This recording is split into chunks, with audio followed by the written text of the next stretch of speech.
got to stand up strong. Ain't the truth about themselves to understand what went wrong. I know we can find a way. I know we can find a way. I know we can find a way to stand up, stand up, stand up.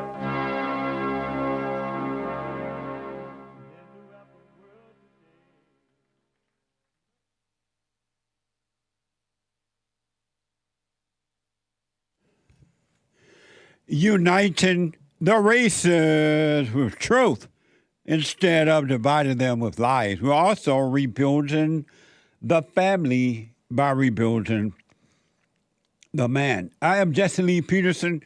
Good morning. Welcome to the show.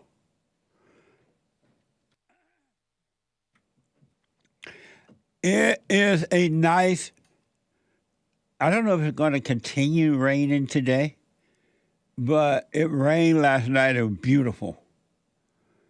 Rain at night in L.A. I feel like it's raining all over the world.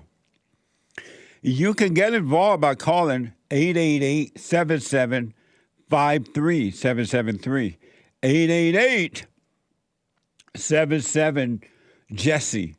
Jesse. Jesse. My biblical question for this week, and it's a doozy.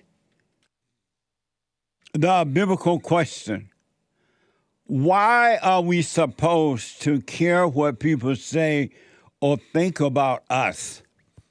Why are we supposed to care what people say or think about us?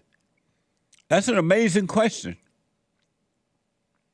We have every way that you can watch and support the show listed on jesseleepeterson.com/show. jesseleepeterson.com/show. And if you're out and about and doing whatever you're doing, running in the rain, walking in the rain, working in the rain, truck driver, whatever, and you just can't sit and watch the show, you're thinking of podcasting it later, which is not a bad idea. You could be listening to the show on your iPhone or iPad by calling the listen line at 641-793-1500. 641-793-1500. And don't forget to follow us on rumble.com/Jesse Lee Peterson and cozy.tv/JLP. Like, follow, ring the bell, subscribe, and do all those things. All right? And to donate and have your comments read out loud, go to buymeacoffee.com/JLP Talk, buymeacoffee.com/JLP Talk, and rebuildingtheman.com. Manhood Hour. Don't forget to like, follow, ring the bell. Y'all know how to do all that, right? Thank you.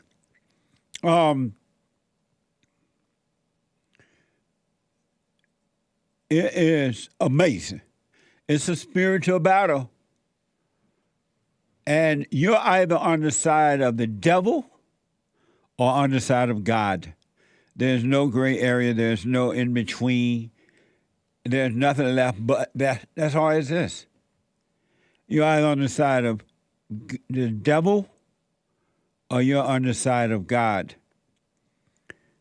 And anyone that has anger and who is not working on themselves is clearly on the side of the devil.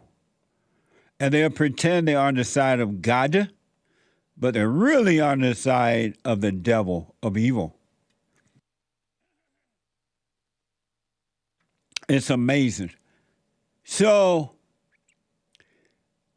an amazing, fascinating thing is happening in my country today. And I am blessed, fortunate to be a witness of it. And I do not know what the outcome going to be, or any of those things, I do not know what the outcome is going to be.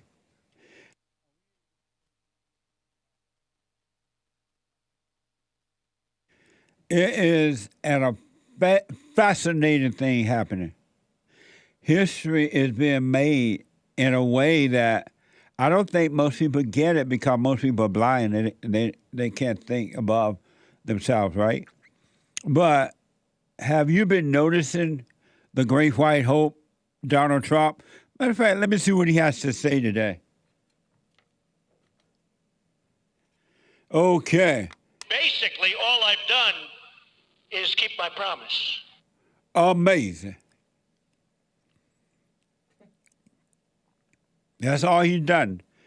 But if you're not watching, and most people don't, I understand that. If you're not watching the Great White Hope and have a little space between you and the Great White Hope, so that you don't fall into idol worshiping or idol hating, whatever, you're missing it. A fascinating thing is happening right now. Y'all need to pay attention. And I've said this since he announced the very first time that he was running, when he became president the first time around.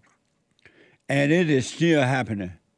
A fascinating thing is happening. And I know to most blind people, it just looked like it's a challenge between the Democrats and Republicans, Donald Trump and Joe Biden, right? It's way beyond that with Trump. It's mind-blowing. Have you noticed, with a little space there and without judgment and without thinking about it, without the intellect, did you know your intellect is God's enemy? The intellect hate God. And most people, unless they're starting to work on themselves, love the intellect. They worship the devil and by worshiping the intellect. And there are people out there who get paid to keep you locked and focus on your intellect. They tell you, oh, go to college. An intellectual person is a smart. No person. An intellect person is not a smart person. An intellect person, an intellectual person is evil.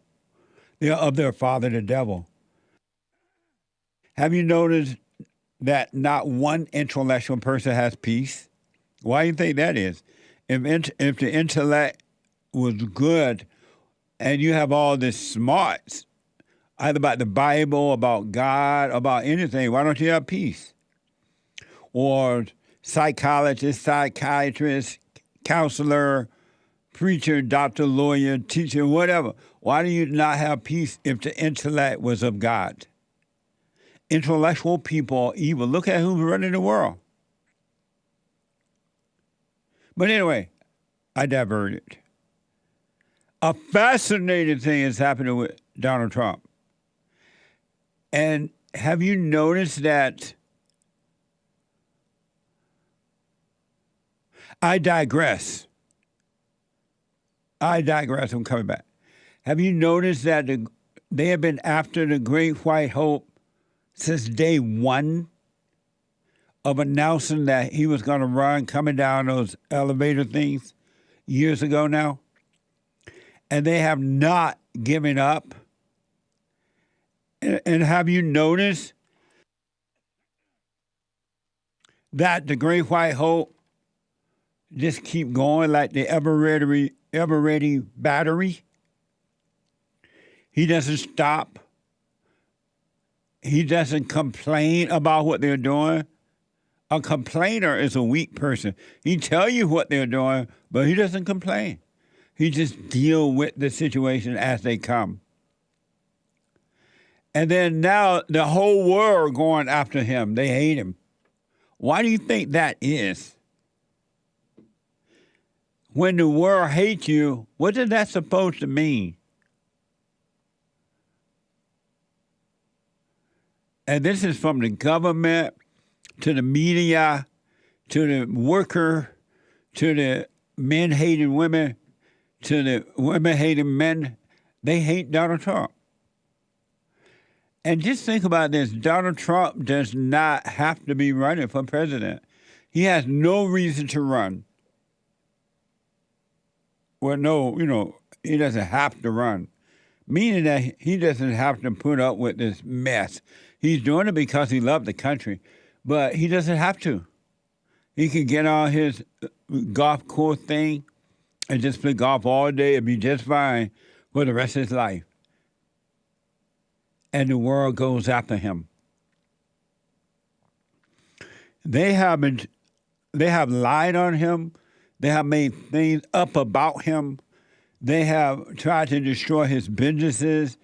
They have tried to destroy his, no such thing as reputation, but I use that word, reputation. They have brought women out of the woodwork to accuse him. They have tried to sue him in court.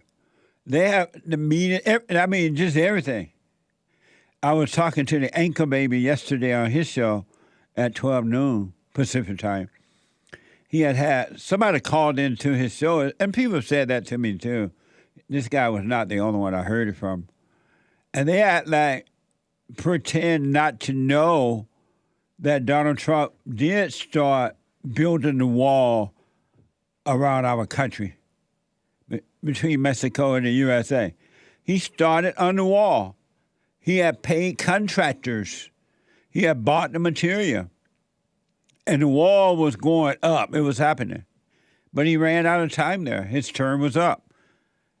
And he was drilling, and people were working. And gas prices were lower. But some people pretend either not to know that or just forget about it because they got angry at him for some other reason. Isn't it interesting that people pretend to be with you until they disagree with one thing with you, and then it's over? They were never with you. They never saw the real you. They were never with you. You're either on the side of God or you're on the side of the devil. And if you pay attention, you can see without even trying the people who are on the side of the devil, no matter what coat they come in, what dress they wear. You can see beyond them, and they don't know you can see them. But fascinating thing is happening with Donald Trump right now. And again, I don't know what the outcome is going to be, but I sure do appreciate being able to watch how he's dealing with the world and the world going crazy. And it's like the more they do to try to stop him, the more support he gets, the more things seem to be working out for him. There's something to that. And he is not a Bible-thumping quoting person, but he knows the Bible. But he doesn't carry on like the phony Christians who just quote the scriptures and yet they have fear and they have no love. And they would never be able to handle the challenges that, even a lightweight challenge, in the way that Great White Hope is doing it. And again, I don't know the outcome, but I am fortunate to be observing while I live on earth, a man standing against evil, standing against the world. Against the world, not just America. And this may include his own party, the Republican Party. Most of the representatives in the Republican Party do not like Donald Trump. They don't understand the light that is guiding him, and they hate that light in him. Oh, he shouldn't speak that way. He just says anything. He should not say it that way. Those people of their father, the devil. They are of the devil. How you gonna tell someone how to see it? They don't agree with the light. They're of the darkness. So I want you to encourage you, do what you want, but encourage you to be an observer, not only of yourself, but Donald Trump and the whole world. And when the world is against you, somebody else is with you. And you know who that is. Because the devil is of the world. So when the world is against you, that's the devil and his folks.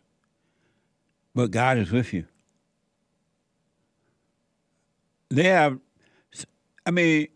How can you not know that the president put up portions of the wall? And on the Anchor Baby show, I believe the guy said that, well, he's supported by the Jews. The Jews give him money. And they like what he's doing. You're supposed to help if you like what someone is doing. They're helping you. Why the money doesn't know it's come from the Jew? Oh, it's crazy. But that's because they're mad. And when you get mad, you can't see. Your enemy become your friend. You make your friend your enemy. The president getting his money from all over. And his support. A fascinating thing is happening with Trump. And they go from one thing to another one. The average person would have said, you know what? Okay, I don't want to run for president. I'm not wasting my money on this. I worked too hard. My daddy taught me how to make money. And I worked too hard to make money. I have a family. I'm not going to waste all these years struggling and fighting. He's not even struggling with these people. He's dealing with evil with good, the good that's coming through him. You should watch. You should watch and you should listen how he speaks. It's powerful. And it's all love. It's all love. And they come up with everything. They call him Hitler now. Somebody like that. They call him everything.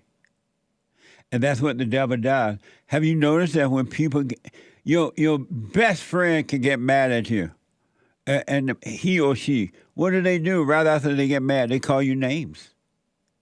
Before, they were calling you nice names. Oh, you're my best friend. I love you. You're so smart. You're so this. And the moment they get mad, you ain't nothing. You ain't no good. I remember when this happened or that happened. That's evil. That's not real.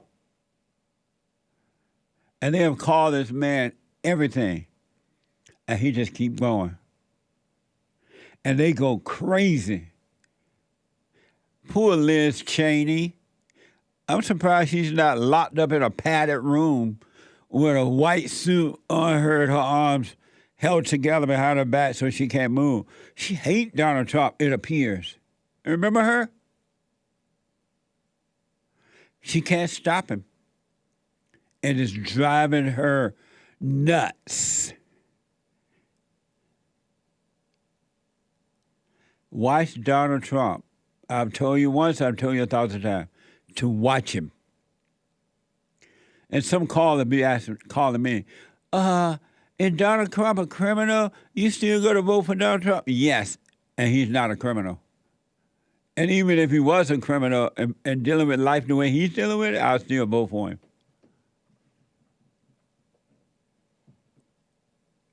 You're a criminal for asking me that. And lo and behold, they're still trying to stop him. They don't want him to even be on the ballot. They don't want you to even have a chance to vote for him. Because they can't figure out, we're doing all this to this man, and we're saying all these things about him. We're putting out all this false information about him, and the crowd still love him. What a bunch of deplorables, quote unquote. Hillary Clinton, another Satan's daughter. Why are the people still loving this man? Even the blacks are loving him, but the blacks cared about him beforehand, especially the guys before he became a president, running for president. The rapper was all over Trump. They loved him. And now they're back, some of them. And the enemies of God, the enemies of Trump cannot understand. They don't know what's going on here. Oh, he speaks too harsh. And what does that even mean? What's wrong with you that you're taking it so emotionally? It's not what he is saying, it's the way you're reacting to it. The problem is not with him, it's with you. Why are you affected by words? It doesn't matter how he says it. He needs to be a little more kinder in words. Look at all the phonies that are kind in words. They're your enemies. A fascinating thing is happening with Donald Trump. It reminds me, though I wasn't alive, well, some people believe in reincarnation, so maybe I was alive, but I didn't know it. And I went and came back over and over and over and over and over again until I finally came back as a black person. But it reminds me of when Jesus walked the earth and dealt with hell. And he never complained, Jesus. He never judged. He pointed out evil, but he never complained. Now, you got to admit, the Great White Hope reminds you of that.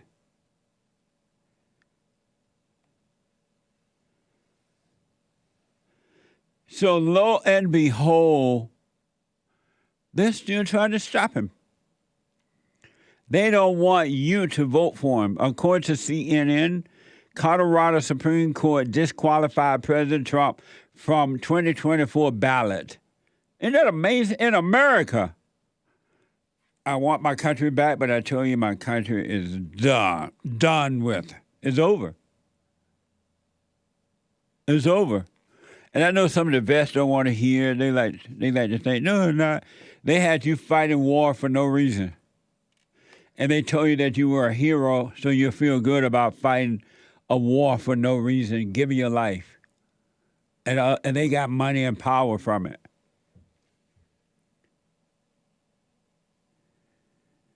The Colorado Supreme Court made history Tuesday with a ruling that former President Donald Trump is constitutionally ineligible to run in 2024 because the 14th Amendment's ban on insurrectionists holding public office cover his conduct on January 6, 2021.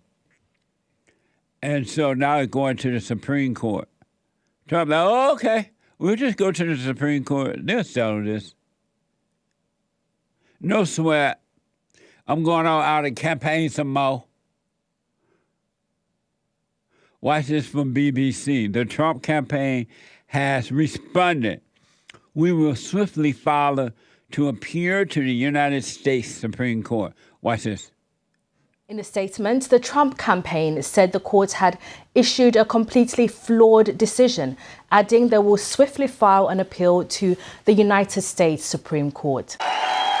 Every time the radical left Democrats, Marxists, communists, and fascists indict me, I consider it actually a great badge of honor. Thank you very much. I appreciate it. Thank you very much. Because I'm being indicted for you. Never forget.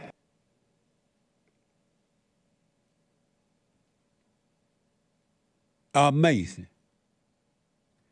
He's doing it for you. He doesn't even have to do it. And the average person, when faced with a challenge, they don't consider it a badge of honor. They whine, they cave, they run, they hide, they attack others.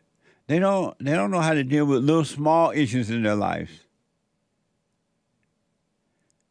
And just imagine look at him. Y'all better pay attention. Some people say, well, I don't believe in God because I haven't seen anyone that believe in God. I haven't seen it, so I don't believe it. You're looking at it. You're looking at it and you don't recognize it. Because in your mind, you're looking for something else. And you're missing right what's in front of you. You're missing a perfect example of perfect love. You're missing it. You do have an example and you don't see. I mean, it's right in front of you every day on the TV. And you're still missing it. Well, I've never seen it, so if I don't see it, I don't believe it. And you're looking at the example. Just as when Christ walked the earth in those days, the people who saw him saw a living example. Some recognized it and some didn't. Most didn't. Like with those people the men and women who are waking up right now, and the light is on, and the people right in your own little circle, they're not going to recognize the light. They're going to be jealous of that, calling it something else, because that's what the devil influences them to do. Oh, she thinks she's better. I remember when you did this, when you did that. You drank too much water. You used to drink. Because they cannot see. AP, this is from the AP, dozens of lawsuits have been filed nationally to disqualify Trump under Section 3, which was designed to keep former Confederates from returning to government after the Civil War.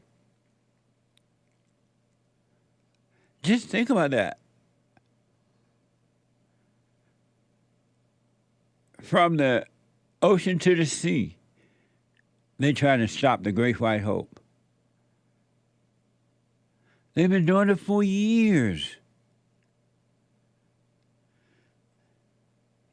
So I want to encourage you. You have a living example right in front of you. And don't look at him with your intellect. Look at him, watch him with your consciousness. Go above the intellect. The intellect is evil. The intellect is an enemy of God. That's why you're not supposed to hold on to knowledge. You get knowledge, you let it go. You get wisdom, you let it go. Because the devil is busy. What a mess! You're fortunate to have a man like Donald Trump in this time. Forget about whether he's Republican or Democrat or this or that. You're looking at a miracle right in front of your eyes. But you're so hateful you can't see it. You have no love. You call in the light darkness. 888-775-3773. Let me go to Orlando, Florida. First time caller, Jennifer. Jennifer, welcome to the show. You're on the air. Thank you. How you doing, Mr. Peterson? All is well, Jennifer. Merry Christmas. And Merry Christmas to you. I love that background. Thank you. It's amazing. You're welcome. No, I just wanted to drop in and tell you you're a big influence in my household. And you've actually taught me how to deal with my children and how to speak with them and actually make my husband the head of the house. Right that on. That was hard, but you encouraged me on that, and I appreciate it. Jennifer, can you let me take a quick break? Can you hold? Sure. All right, I'll come right back to you right at the break. There's a line open at 888-7753-773. 888-77-JESSE. Back in a moment.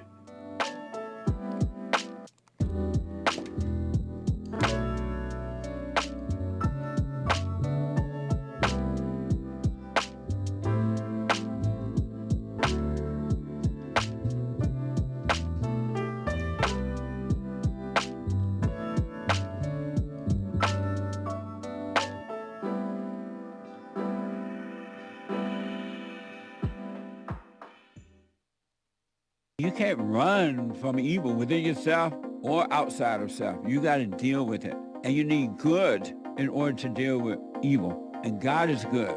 You need to return to the Father. And you'll see within you, he will fight the battle for you. And he will fight it without, because he will show you how to deal with it. and you will have no fear. Love God with all your heart, all your soul, all your might, along with nothing else. Nothing else means yourself, your children, your wife, your things, your ego, your reputation, and all that. You can't care about any of that. The children of anger will use it to control you. But if you love God, he will renew your mind, and none of those things will be before him. And so when they go after you, oh, well, you may take my body, you may take my things, but you're not going to take my soul. And that's a true reality.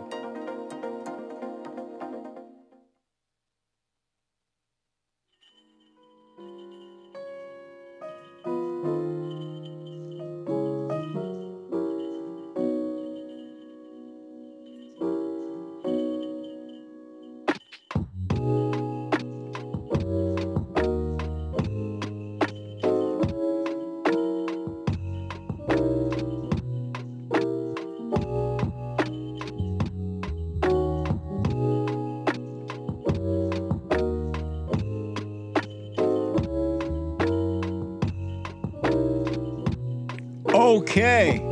Welcome back. 888-775-3773. Merry Christmas. We're celebrating this week. The Hake Report is coming up at 9 a.m. this morning. The Hake, H-A-K-E report.com from 9 to 11 a.m. Pacific time.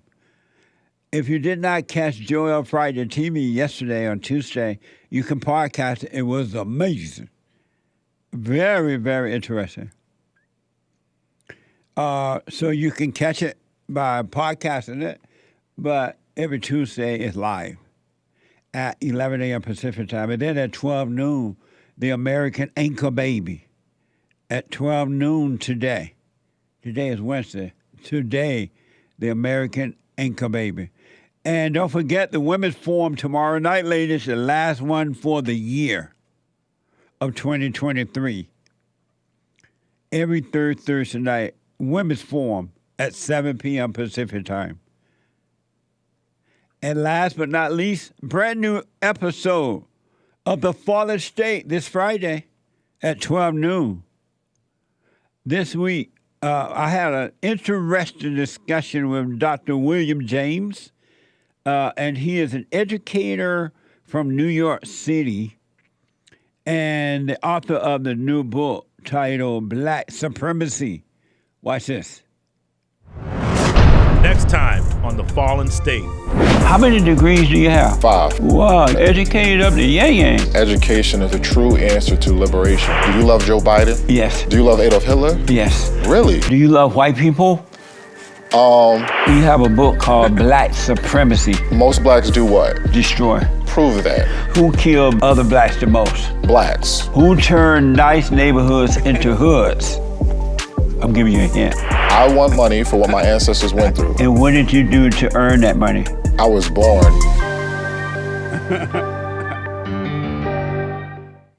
A nice, educated guy. It was interesting. So the FallenState.tv this Friday at 12 noon, and you can support the Fallen State by going to the FallenState.tv/donate or locals.com. Locals, that's in the description there. Let me go. There's a line open at 888-775-3773. Let me go back to Jennifer, a first-time caller out of out of Florida. Jennifer says that she's been helped. And Jennifer, you said now you are obeying your husband? Yes, sir, I am obeying. And why was it hard to obey before? Why didn't you obey before you heard me? To be honest, I was a single mother out of a bad marriage when I was very young. Right. And I just grew into that independent stage, so it was really hard to give all that up and trust somebody again with it. So it took a long time. But listening to you and how you explained it through the God and then the husband and then the wife and the children, right, it really gave me a sense of understanding. And why did you get married knowing that, I was in a bad relationship before, I'm not ready to obey another man? why did you get married at the time knowing that you were not going to do it that way? It's a good question. I'm going to have to say that, I was ready to get married. A lot of time had passed. My son at that time would have been 13. So 10 years good had passed. I just didn't understand, I guess, the way the Bible laid it out. Yeah. Nobody had really explained that to me. So once it was explained and I put it into action, Yeah. it worked. It was a wow moment for me. Right on. That's amazing. Amazing. Have you gone and forgiven your mother? That means no. When they go, no, because if you would have asked me that 2 months ago, I'd have been like, oh, yes, for sure. But she keeps acting up, and it's really hard to keep forgiving for the same thing over and over. So right now we're at a state where it's kind of no contact, but I'm not mad with her. I just don't want to get hurt anymore, if that makes sense, I guess. When you say she keep acting up, if you can you give me an example of what you mean by acting up? Yes, sir. Are you familiar with the word narcissist? Yes. Okay. She has that trait, I guess you would say. And I guess you would say, ostracized in the family. You are? And, yes, sir. Nice. I am. I'm white, and my husband's black, and my children are mixed. And that was something that my parents disowned me for in my early 20s.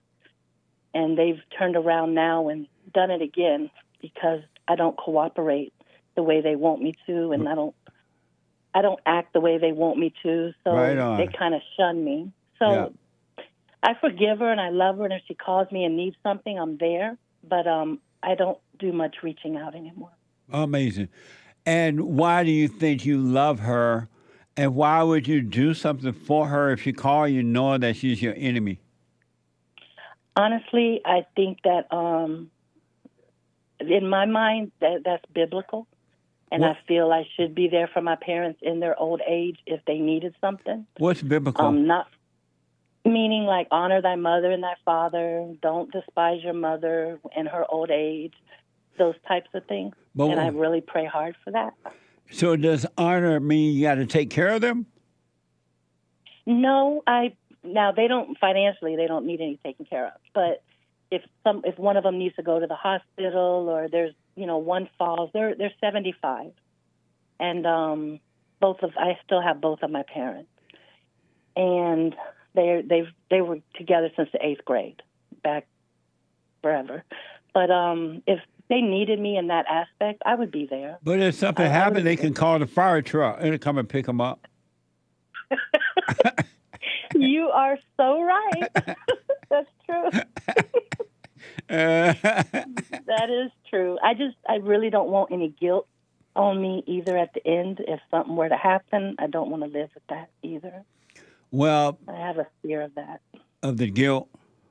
Yes, sir. Well, a couple of things. Honor thy parents doesn't mean you're obligated to them. It doesn't mean you owe them anything. It doesn't mean you're obligated to take care of them in their old age or anything like that. It means that don't resent them. They could not help themselves when they screwed you up as a kid. It just means don't resent them. Don't be angry. And that's why God said, go and forgive, and I will forgive you. And when you go and forgive her and your father for not protecting you from her, once you forgive, all guilt will disappear, because guilt is just a false identity. It's not even real. Guilt is of the devil and not of God. And so when you go and forgive her, whether FaceTime or in person, you let her act any kind of way she wants to or say whatever she wants. That's totally on her. It has nothing to do with you at all. All that hell is inside your mother, and you're trying to overcome the hell that's in you that's been passed on from her. And God will forgive you, and all guilt and all false identities will start to fall away. But you got to face her. You don't love her yet. You won't love her until you forgive her. That makes sense. So you're going to have to shake in your boots and have no expectation from her. Someone is detected at your side door. Oh, gosh. I'm sorry, Jesse. Some black people breaking in your house? No, sir.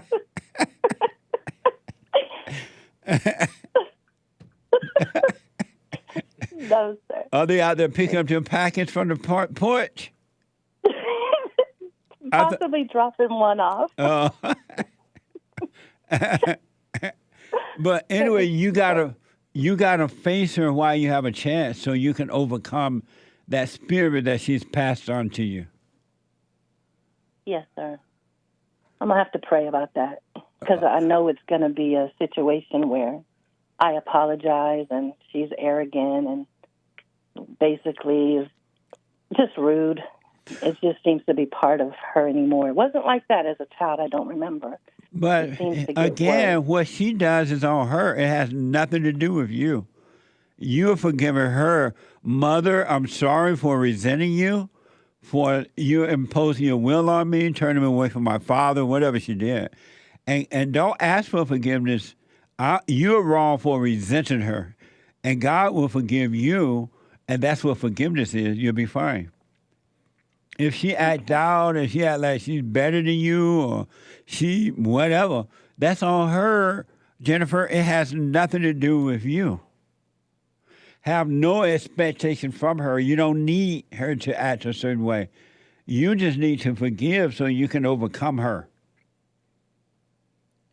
Okay. I'm going to do it. It may take me a day or two, but I'm going to do it. Pray about it. When you pray about it, how are you going to pray about that? What are you going to say? I'm going to ask the Lord for the strength to please step forward and help me communicate this to my mom without, crying or showing any type of that I'm intimidated by her or anything like that. I want to be the 51-year-old woman that I am, not the 12-year-old child that she sees. But that's a false prayer. God ain't going to answer that. That's crazy. He won't give me the strength? No? No. Mm. That ain't going to happen. You're going to be praying to the devil. Oh, my goodness. We don't want to do that. And nothing's going to change, and you won't go and do it. Because God said, come as you are, in your weakness, in your fears, in your shaking in your boots. Come in that way, and then he shall save you. He's not going to make you strong before you do it. He's going to make you strong after you face the devil in your mother. That makes sense. Ooh, Jesse, you're making some sense to me this morning. Oh, my goodness. What the? Oh, I didn't expect that. I thought I had that. I thought I had that right. Pray first. No. Okay. He's going to make you strong once you face the devil in your mother. Okay. And that's not you that's shaking in your boots to face your mother. That is the spirit of the devil in you that's shaking, because he doesn't want you to approach the light. He doesn't want you to go to God in fear and trembling, meaning that with fear, go and forgive your mother. In fear, stop overreacting to him inside of you. He doesn't want that to happen. So that's not you that's shaking. That's not you that have fear. That's the spirit of the devil. You are possessed by him. And we all are possessed until we are born again of the Father. And I'm telling you how to be born of the Father. You need to return to the Father. And that's not going to happen until you forgive your mother and your earthly father. Yeah, he's following in her steps with it. So. When you will ask him why for help to deal with your mother, what would he say? I can tell you a real thing he said to me was one time I had told her that she was really mean to my dad. And when I'm over there, it makes me feel uncomfortable. And he came to the house and told me by myself, he said, please don't ever defend me in front of your mom again, because you leave and I have to stay. Wow. Your mother is pure evil. She's evil to the core. That's what she's passed on to you. And your father can't deal with that evil in her because he has not overcome his mother. Right. You got to face her, Jennifer. You got to shake in your boots. You can pray until the cows come home for strength, and it ain't going to happen. It's like lifting weight. You don't get strength until you lift the weight. Right. You don't get the strength by praying for the weight, for the strength before you lift the weights. I got you. Okay. It makes a lot of sense. So go and face your mother, shaking your boots. And that's not you that's shaking. That's the false you. That's the devil in you. That's not you. And God will rebuke the devil from you. Yes, sir. Okay. One last thing. Are you doing the silent prayer? I pray silently. But have you heard about my silent prayer where you just sit still and observe? I don't think I've heard you say that. No, sir. Well, go to rebuildingtheman.com, rebuildingtheman.com, or silentprayer.video, and I want you to start doing that. Do your little hoop and holler, praying to the devil, calling him God, right? And when you're done with that, be still and know God. He'll take you the rest of the way. Okay. And let me know about if you have any questions about it. Call me back on it. I will. Thank you, Mr. Peterson, very much. You got to work on yourself, Jennifer. I know. I am. You got to face the hell in your mother and know that the feeling that's going to come as a result are not your feeling. That's what we must be born again. You must overcome that. And so go face your mother, shaking your boots. No matter what, if you start crying, just cry. I'll just cry like a baby. I just want you to know, Mother, I forgive you for what you've done. I'm wrong for resenting you. I know you can't help it now. Your mother's evil. She's been controlled by the devil. Yeah, it sounds like it. No, she's 100% evil. I believe you. And so face the devil in your mother, and then you'll be able to face the devil in yourself. Yes, sir. I will do that. And I'll let you know how that goes. Absolutely. Merry Christmas. Let me know. You too, in Trump 2024. Forever. Amen. Forever. That's All right. Bye-bye. Bye now. Amazing. You got to face the devil. You can't pray for it. You got to do it. 888-7753-773. Shelton, a first-time call out of D.C. You're on the air, Shelton. Good morning, Jesse. Good morning. I'm calling, man. I'm calling because I married Satan, man. I married my mama, man. I'm at a standstill where I just don't even know what to do. Should I continue on with this thing? Should I let it go? I got 3 kids with a woman. You know, I married her in a fallen state, and I'm just starting to come into this information from watching your channel and whatnot. And I'm just like I said, I'm stuck, man. The woman's very evil. She's very controlling. She's very disobedient. She's older than me, 5 years older. Wow. I live in her house. Well, not her house. It's a free government house that we live in, I guess. It was, You married your mama. I married my mama, man. She had 2 kids prior to us, but now we got 3 daughters together. Wow. And I'm knocked on I'm man, oh man. What is she doing, if you can say? Right, as far as she won't obey you, you say? Is very disobedient, very doesn't listen, very controlling with money, very it's just a myriad, a list of things, man. She's at work right now.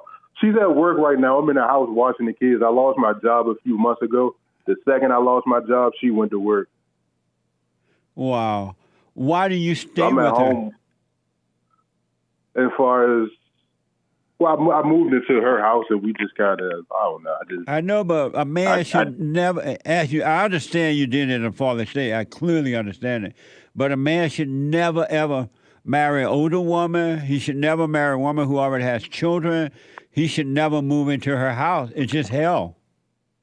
It's supposed to be, yeah. You're moving Supposed to into bring him her into my hell. world. Yeah. I came into her world. Yeah. I came into her world. Yes, sir. And it's just, she controls her world. Right. Why don't you move out of the house? And at this point, I'm a piece of meat and a trash taker. How old are you? 33. I just turned 33. And how long you been married to her? A year. Why don't I've been dealing with the woman for about 5 years. Why don't you move out? At this point, I don't really have another option but my mama. And that's just like the same world. Oh, so if you move from one mama, you're going to move back to your other mama. Pretty freaking much. I'm not working right now. I don't have any money saved up. You know what I mean? She's the only one working. I don't even have, it's been as though I'm in here watching the kids while she's working. I don't even have the opportunity to. Ay. Have you gone and forgiven your mother for what she's done to you, setting you up like this? I did about 2 years ago. Yes, she had her whole hysteria about it when I apologized to her for hating her and all of that stuff. Yeah. Are you doing the silent prayer? Kinda. What that mean? Somewhat. I mean, like, I start doing it, then I fall asleep because I've been smoking weed. Oh, do you do it in the mornings? In the morning, yeah. In the morning and at night before I go to sleep. Yeah, stay with that. Here's what I recommend you do. And if you do it, it's going to work. Stay with the silent prayer morning and night and just watch those thoughts. Let them pass, knowing that they're not from God, they're not from you, they're evil, and don't identify with them anymore. And from this moment forward, don't argue with that woman ever again. If she want to argue, let her argue by herself. If she want to act the way she's acting, you just look at her like you're looking at a crazy movie, so you can can overcome her. She doesn't have love, so don't try to get love from her. Don't get sex from her. You just work on you. Don't argue about anything anymore. And I'm telling you, man, you'll see your way out of this situation, and you will never go back into a situation like this again. When you say don't argue, you mean like loud voice argue, or don't talk to the broad at all? Don't talk to her unless you have to. And don't try to prove anything. Don't try to get love from her. If you have to, if you have to communicate with her, but do not argue and fight with her at all. Shucks. You say shucks? Yeah, I'm trying to watch my words on air, man. Oh, you wanted to say S-H-I what? Yeah. Shoot, man. Can you hold for me? Sure. All right, hold on. Let me take a break. 2 more hours to go. The hate news, not the fake news. And 2 more hours to go. I'll be back in a moment. Hake is here with the Christmas shirt on. Back in a moment.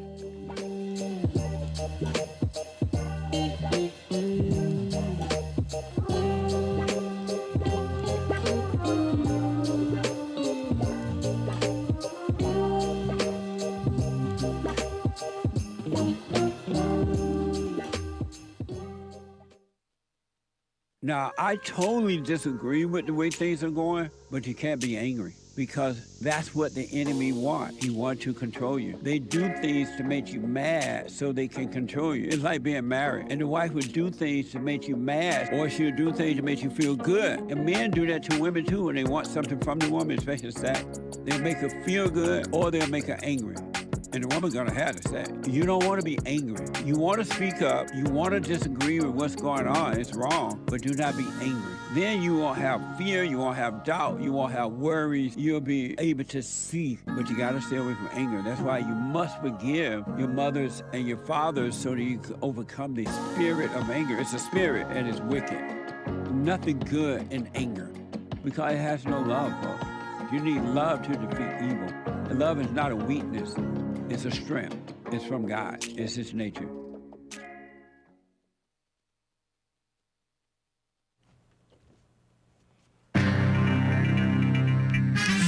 A whole lot of mess going on in the world. This is the end of hour one of the Jesse Lee Peterson Show. It is Wednesday, December 20th, 2023 AD.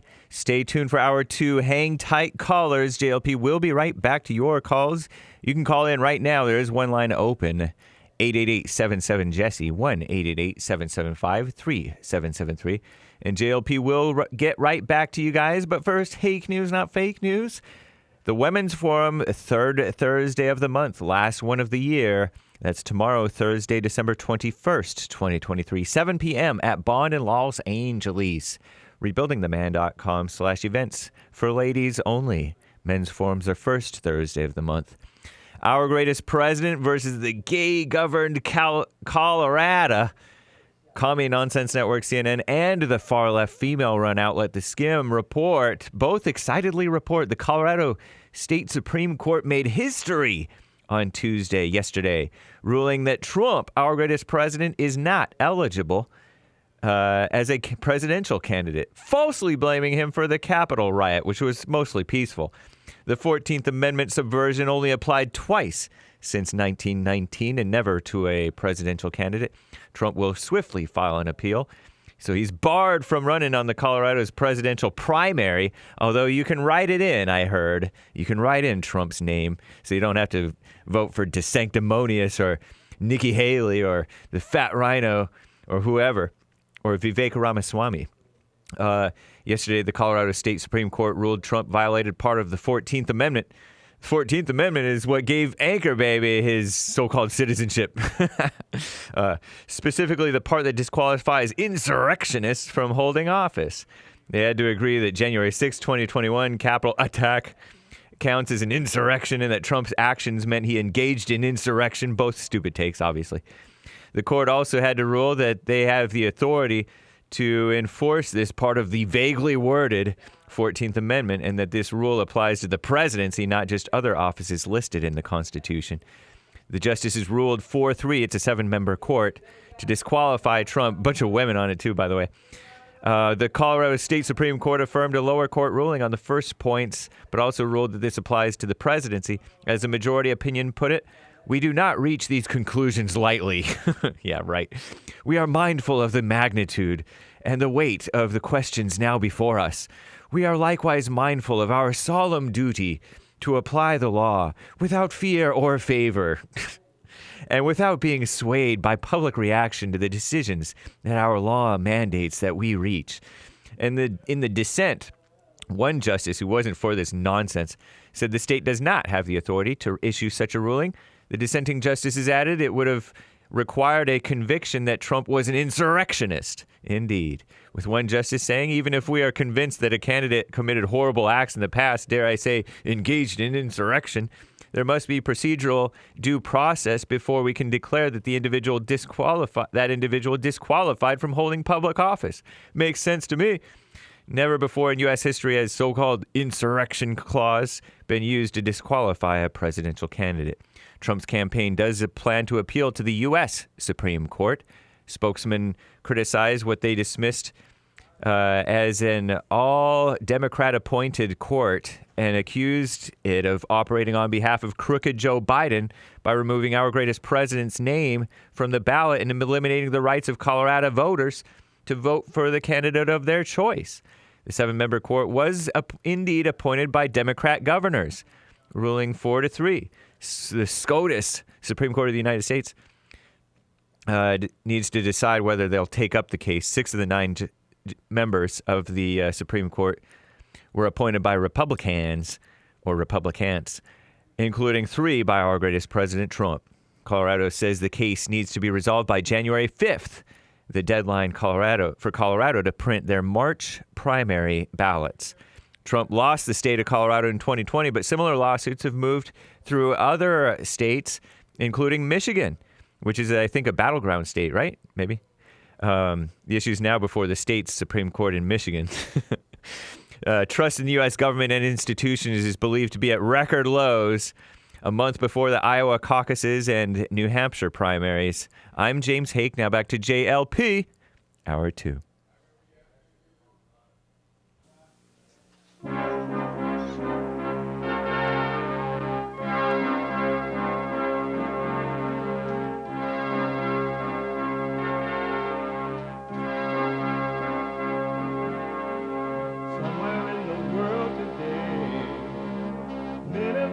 stand up strong, face the truth about themselves, to understand what went wrong. I know we can find a way. I know we can find a way. I know we can find a way to stand up, stand up, stand up. And throughout the world today. Uniting the races with truth instead of dividing them with lies. We're also rebuilding the family by rebuilding the man. I'm Jesse Lee Peterson. Welcome to the second hour of the show today. Manhood Hour is coming up in the third hour. Manhood Hour in the third hour. You can get involved by calling 888. There is a line open. Merry Christmas. By calling 888-7753-773. 888-77-JESSE. Jesse. Jesse. My brand new biblical question for this week. Why are we supposed to care what people think, say, or think about us? Why are we supposed to? A lot of people do, and some people have told me that you're supposed to. Why are we supposed to care or think about what other people says about us? I mean, say or think about us, whatever it says. We have every way that you can watch the show by. We have every way that you can watch and support the show listed on jesseleepeterson.com/show. jesseleepeterson.com/show. And you can listen to the show if you're too busy to sit and watch it anywhere in the world. If you're in the round world or you're in the flat world, because we are heard around the world and up and down the world for the flat earthers, you can listen to the show by calling the listen line at 641-793-1500. 641-793-1500 on your iPhone or iPad. Follow us, JLP Talk on X and Jesse Lee Peterson on Instagram. All right? I want to go back to, and to donate and have your comments read out loud, go to Buy Me a Coffee /JLP Talk. Buy Me a Coffee buymeacoffee.com/JLP Talk or rebuildingtheman.com. Rebuildingtheman.com, all right? I want to go back to Shelton. He married into hell. He now realizes it, and it's pure hell. He married an older woman who already had children. He moved into her place, and it's a mess. And now he's not working. He's at home with the kids, and it's a real mess. And we were dealing with that. So, Shelton. Yeah, I'm still here. So now what you got to do is overcome. And the way you overcome, number one, you got to forgive. Forgive your mother and your father for not protecting you from your mother. Do the silent prayer. Watch those thoughts so you can start to realize that you're not your thoughts and you're not the feelings. You're not your body. You will start to see that very clearly. And then from this point forward, never argue with her again. No more arguing, because you're arguing with the devil, and that's what the devil wants you to do. He wants you to argue with him inside your feelings and imagination, and he wants you to argue with him inside of other people. No more arguing. And that's going to be the challenge right there, because I tell myself that every time it starts up, I separate myself, but then something tells me it's the devil. Go back down there and try to argue your point to this woman, and it turns into hell. Right, and that's what the devil wants. Do not argue. And I'm telling you, when you stop arguing with her or anyone really about anything, then the Spirit of the Father will fight your battles for you. So just let them argue with themselves. Yeah, let them argue by themselves. No matter if they call you names or whatever. You just sit there and look at her like she's crazy and just look at the devil trying to draw you in. She's just trying to draw you into her hell by getting you mad. And then if she can't get you mad, she's going to be nice to you. Don't fall for that either. She's trying desperately to draw you back into her hell. Because now, if you start to do this, she's going to lose control over you. And the worst thing that can happen to a woman is to lose control over the man. It drives her nuts. It's so bad that if I tell her I don't want sex, that'll turn into an argument. And you should. And don't do it. Don't have sex with the devil anymore. Just don't do it. Go sleep in a separate room or whatever. But you got to get control of your own life now. This is a perfect time to do it. And don't judge yourself about what has happened. Let that go. That happened then. All you have is now. And so should I divorce the bride or should I just leave out the house? Or leave out and divorce or leave out and stay married? For now, I would encourage you to leave away from the house and work on yourself. And eventually you will see if you should stay married to her. Yeah. But for now, one step at a time, you definitely need to overcome her 100%.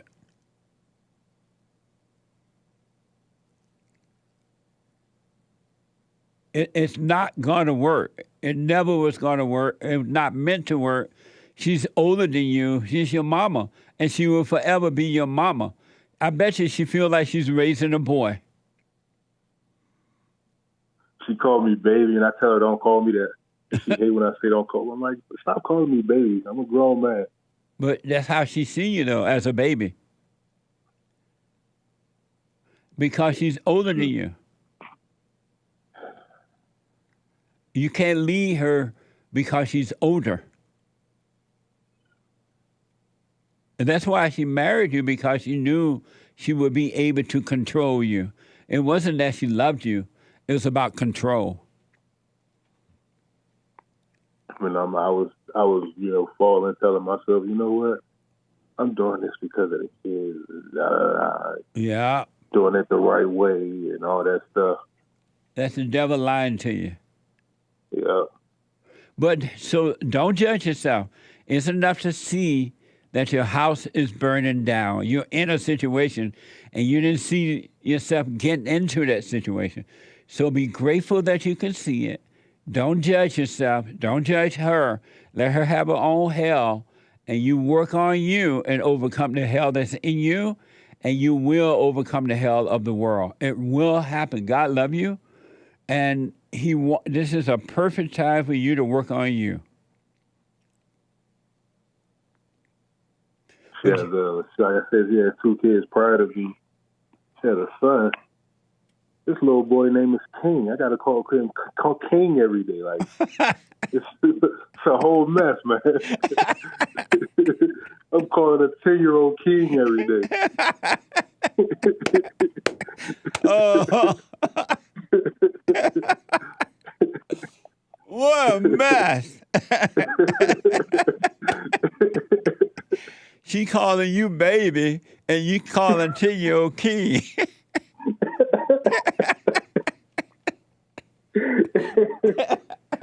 Oh, shoot, man. What a mess.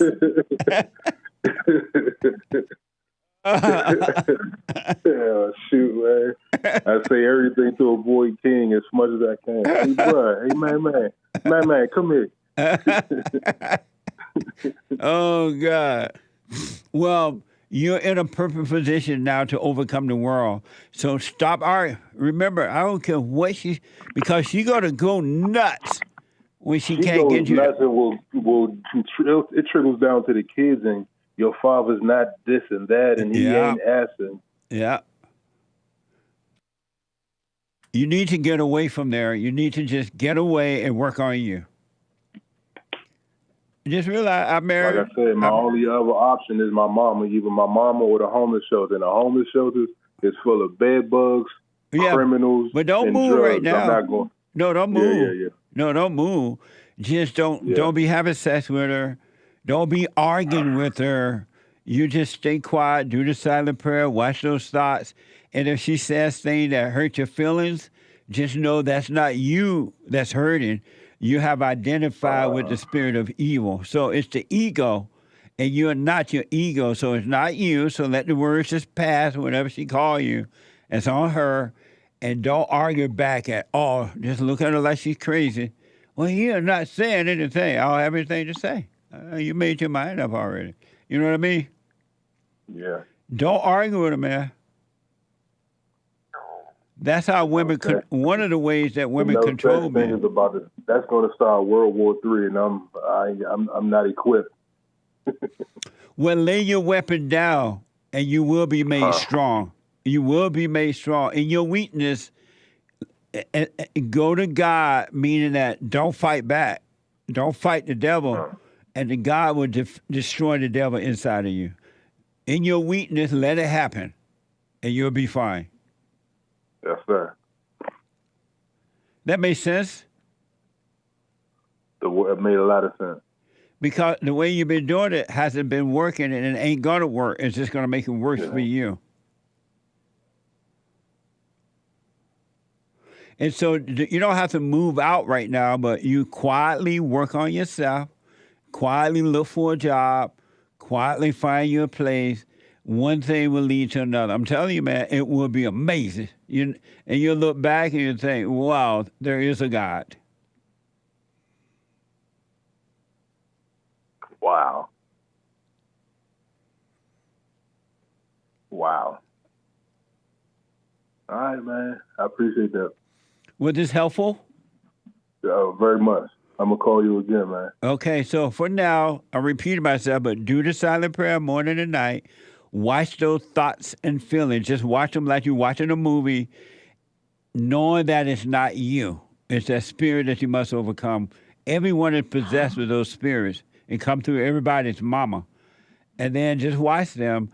Don't argue with this woman. She's gonna go nuts when you don't argue back. But just let her look at it. You just look at her like you're looking at a crazy movie and don't argue. And then quietly go, look around for a job and don't even tell her. But look around for a job and find yourself a place. Once you get your place, tell her you're gone, and you wish her well, and go live your life.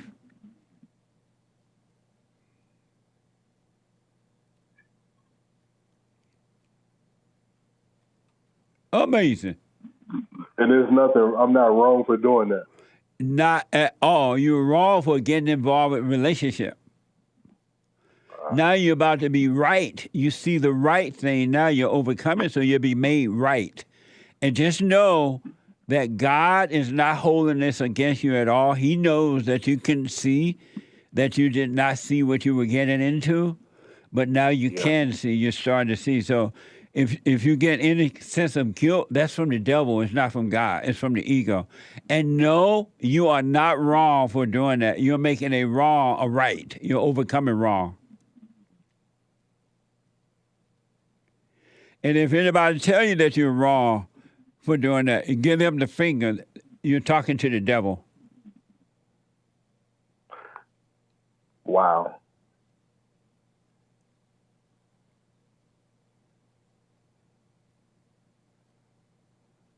It's never wrong to overcome hell.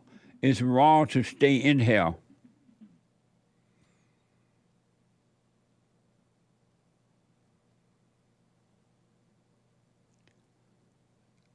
Amazing.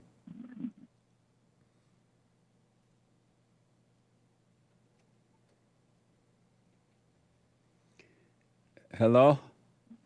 I'm here. What are you thinking? Just watching the thoughts, man. That was profound, man. I don't even know what to say.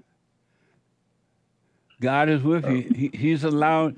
The reason you can see what I'm talking about to be true is God is with you. He's in you.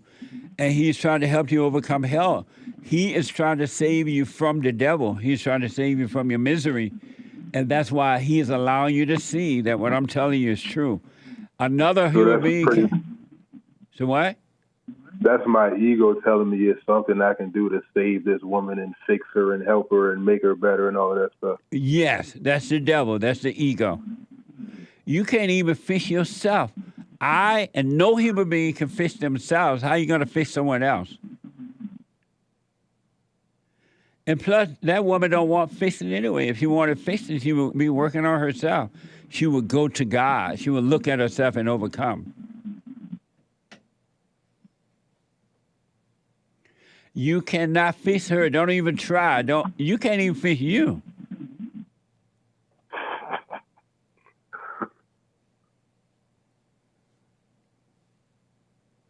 That's the ego. That's the devil lying to you. We can't fish another person.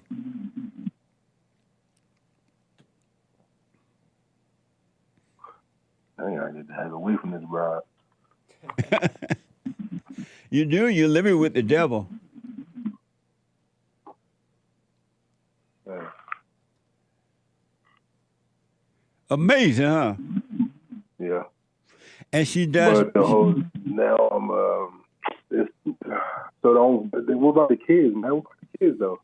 I'm sorry? What about the kids? What about them? I got three kids with her. Do I just leave them as well? Yeah, let her have them. Now, once you get your place, then you will see if you can get them, you get them. But don't go to court. Don't fight for them, because she'll use the kids against you. Knowing that you love your children, she'll use that against you to try to hurt you. She'll turn them away from you and destroy them, trying to hurt you. But you'll see what to do with the kids later. You just work on overcoming this hell inside of you and overcoming the hell in her. And she doesn't have love. Women don't have love, so don't try to get love from her. Sex is not love.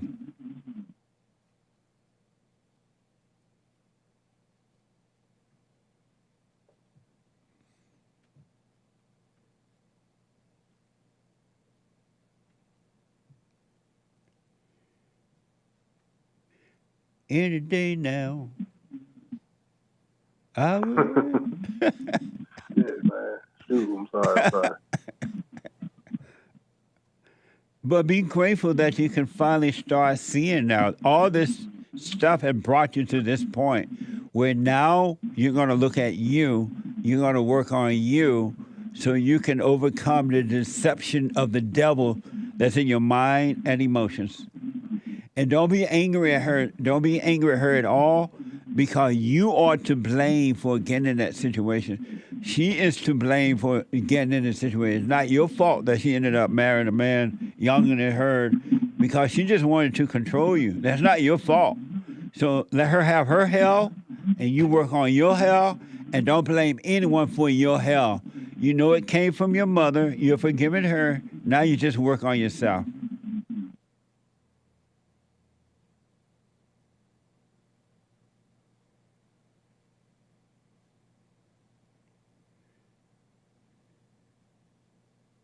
Is she black or white? She's black. She's Jamaican. Oh, my God. Every time I say that, I get the same reaction from everyone. You got double trouble. Oh, my God.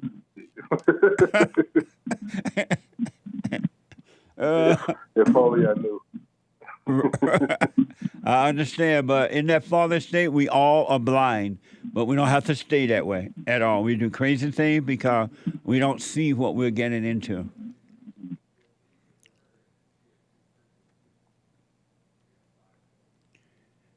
All right?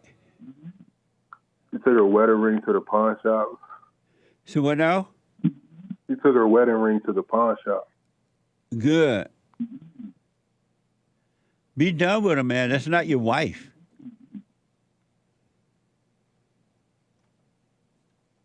Don't buy her anything else. Do not cater to her. Don't be angry at her. Don't argue with her. Lay your weapon down. Stop arguments. No more arguments. Don't try to prove anything to her. And when she call you names and argue with you to try to draw you in, you just look at her like she's crazy, and she's gonna do everything she can to try to draw you back in. Just watch her And watching her, you cannot be drawing into her hell. You're dealing with the devil. You're dealing with the devil inside of you, your mind and emotions, and you're dealing with the devil inside of her.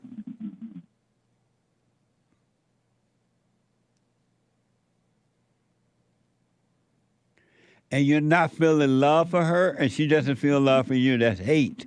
If they call it love, but it's hate. You don't love her, and she doesn't love you.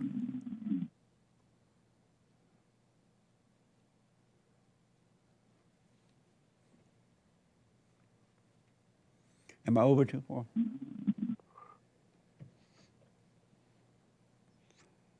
So the whole idea of maybe if I stick around, things will change.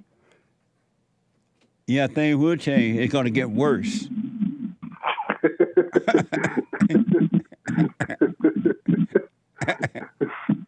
This situation is all wrong. There's no way it can be made right.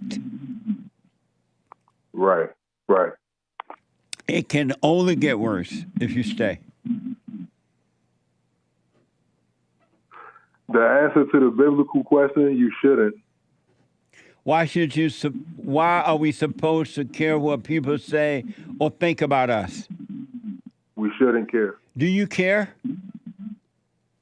I fall into it. I try to not, but I fall into it. Yeah. I'll respond to that on Sunday. It's too much of an effort and not just being natural. Yeah. Do you watch the church on Sunday? Yeah. Okay, I'll put my 2 cents in. Twitter, I watch the church. Yeah. I watch the show every day. I'll put my 2 cents in on Sunday.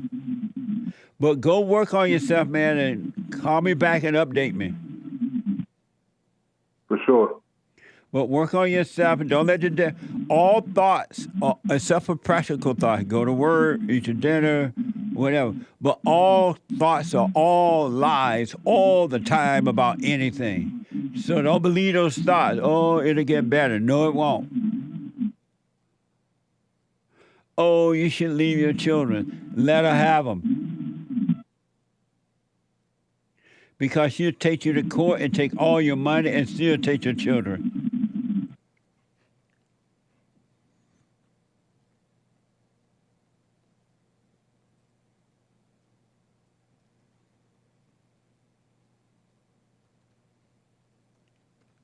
All right? Yeah. Any other question before I run? No, that'd be it, man. All right. Let me know how it goes. All right. Thank you. All right, buddy. Amazing. 888-7753-773. Okay. Super chat. Super chat. There's one line open. We're going to do the super chat and straight back to the phones. Someone bought a coffee saying, "Where did you get the T-shirt?" Yesterday, I don't know if they meant T-shirt, but your race car or all your different car brand, fake car brand logo shirt. Oh, they don't mean that shirt? No, because this was yesterday. Oh, okay. I don't know. I think it was a gift. Gift? Yeah, someone gave it to me. Nice. Thank you. Amazing. I like that shirt. It's nice. I forget what I wore the Never Tell a Woman Your Problems. Yeah. Rebuildingtheman.com/stores for that one. Thank you. Jaime bought 3 coffees. Hey, Jesse, I'm sorry I wrote this long comment, but I asked some people the biblical question I hope you can give your 2 cents to. Why are we supposed to care what people say or think about us? Why are we supposed to care about that? My big brother Nestor said, "I don't care what people think. It's my choice. It's my decision. When something happened, it's on me, and I don't care what they have to care about. They say or think of me." Mommy said, "I don't worry what other people say because they don't provide food for me." Baltazar said, "Caring what people think about us is important because it can have an impact on our reputation to take care of our relationship and well-being."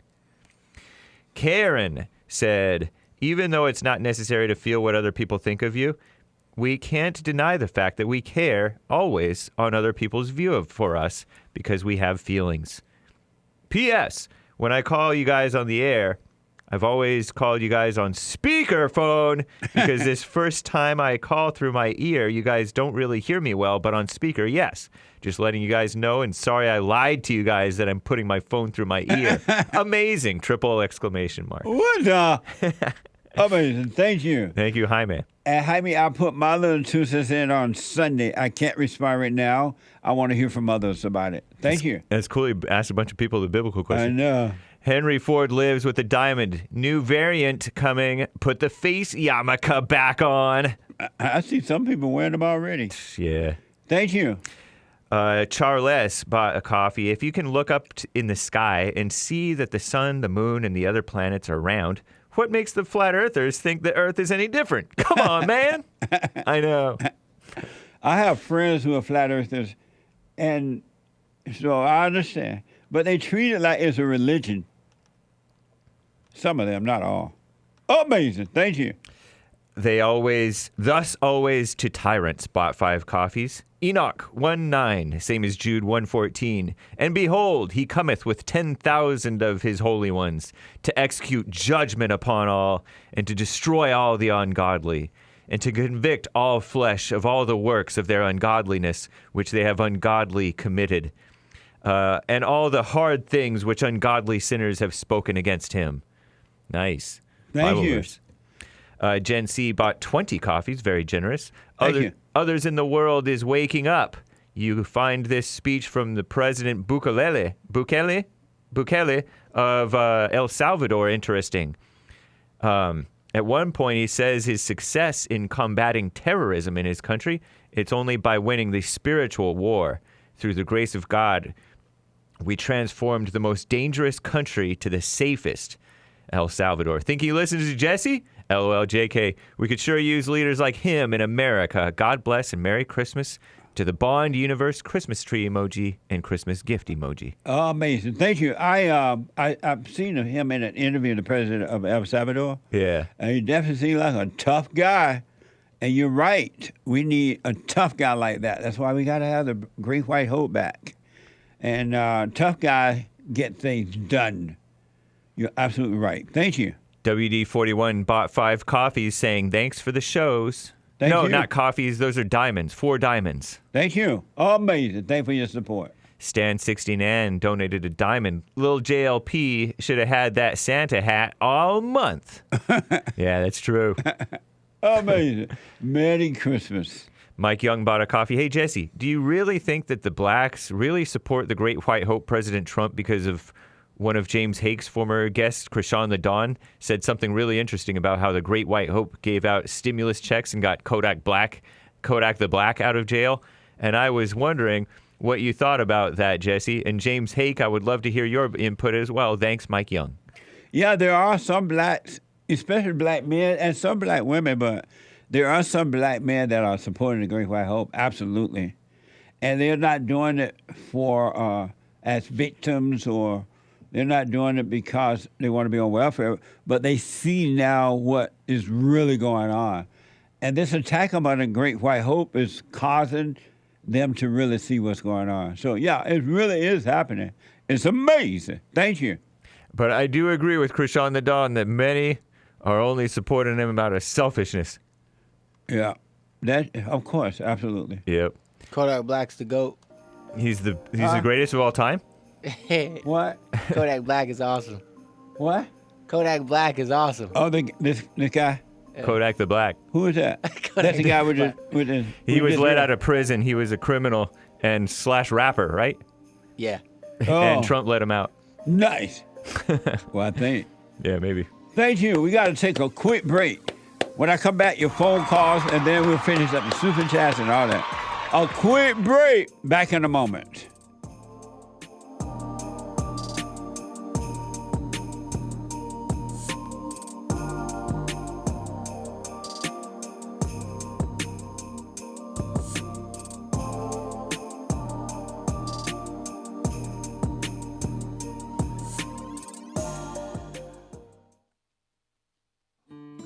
We have a counseling service, and I have to admit, thanks to God, it is the best counseling service on this side of heaven. I counsel with men and women families, individuals around the world. Most people are unhappy, they're miserable, they have rough lives, they're depressed, suicidal, young and old, of all races. I understand, I know why, and I do understand it. Because exactly what's happening in me is happening with everybody outside of me, inside of them. And I've noticed that with those who really, really, really want to understand, they overcome it just like that, out of one counseling session. If you need counseling, you can go to rebuildingtheman.com or call 800-411-2663. 800-411-BOND. Best counseling service on this side of heaven.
The Hake Report is coming up at 9 a.m. from 9 to 11 a.m., thehakereport.com.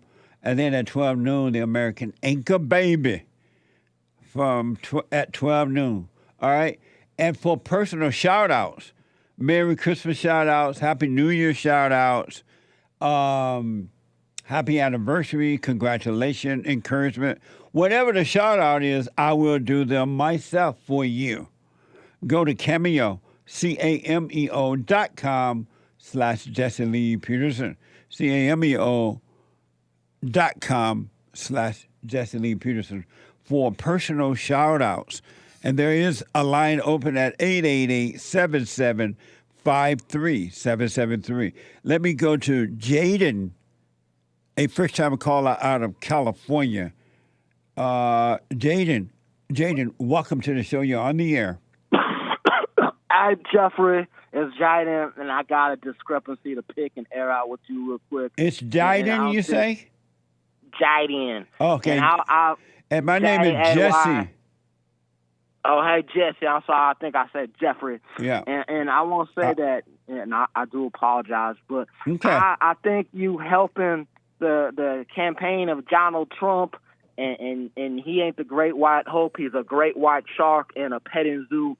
Donald Trump, in my opinion, is really a Democrat. Cloak and dagger. Donald Trump was a Hillary campaign fund donator, and you should debate a real talk show host, Tom Leykis, of the Tom Leykis Show. I remember Tom. Like a filet mignon steak. And I want to say Donald Trump's son, Gavin, is married to Gavin Newsom's ex-wife, Kimberly Garfield. And that should tell all your listeners and you Donald Trump sicko fans that they're really Democrats, and I don't like Democrats or Republicans. I want Michelle Obama to be president. You do? And so what did you say about Donald Trump that you don't like about him? I just said that he's really a Democrat, and if and you how look is he a into Democrat? what happened during the I've flood, debated Tom Leykis before, a couple of times. I know him very well. I bet he digested you and he put you back on the air. He chew you up and spit you out. I used to call his show. Oh, you did? He's the best thing that happened to radio. And I heard him. So let me ask. Talk about. I heard Donald Trump talk about politics. Jaiden. He ain't all over Jaiden. Hey. Tell me what you don't agree with. You said Donald Trump is a Democrat. I think he donated to Hillary Clinton. So no, answer me this first. Did you say that? Hey. Did you say that Donald Trump is a Democrat? You amazing. Yeah, he donated to Hillary Clinton. So y'all fools and really how Democrat. does that make him a Democrat? Well, his son married Gavin Newsom. No. Let's go back to him. Let's go back. back to Trump. How does that make Donald Trump a Democrat if it's true that he donated to? Oh, I got that rebuttal right now. No problem, Jesse. How does that make him a Democrat?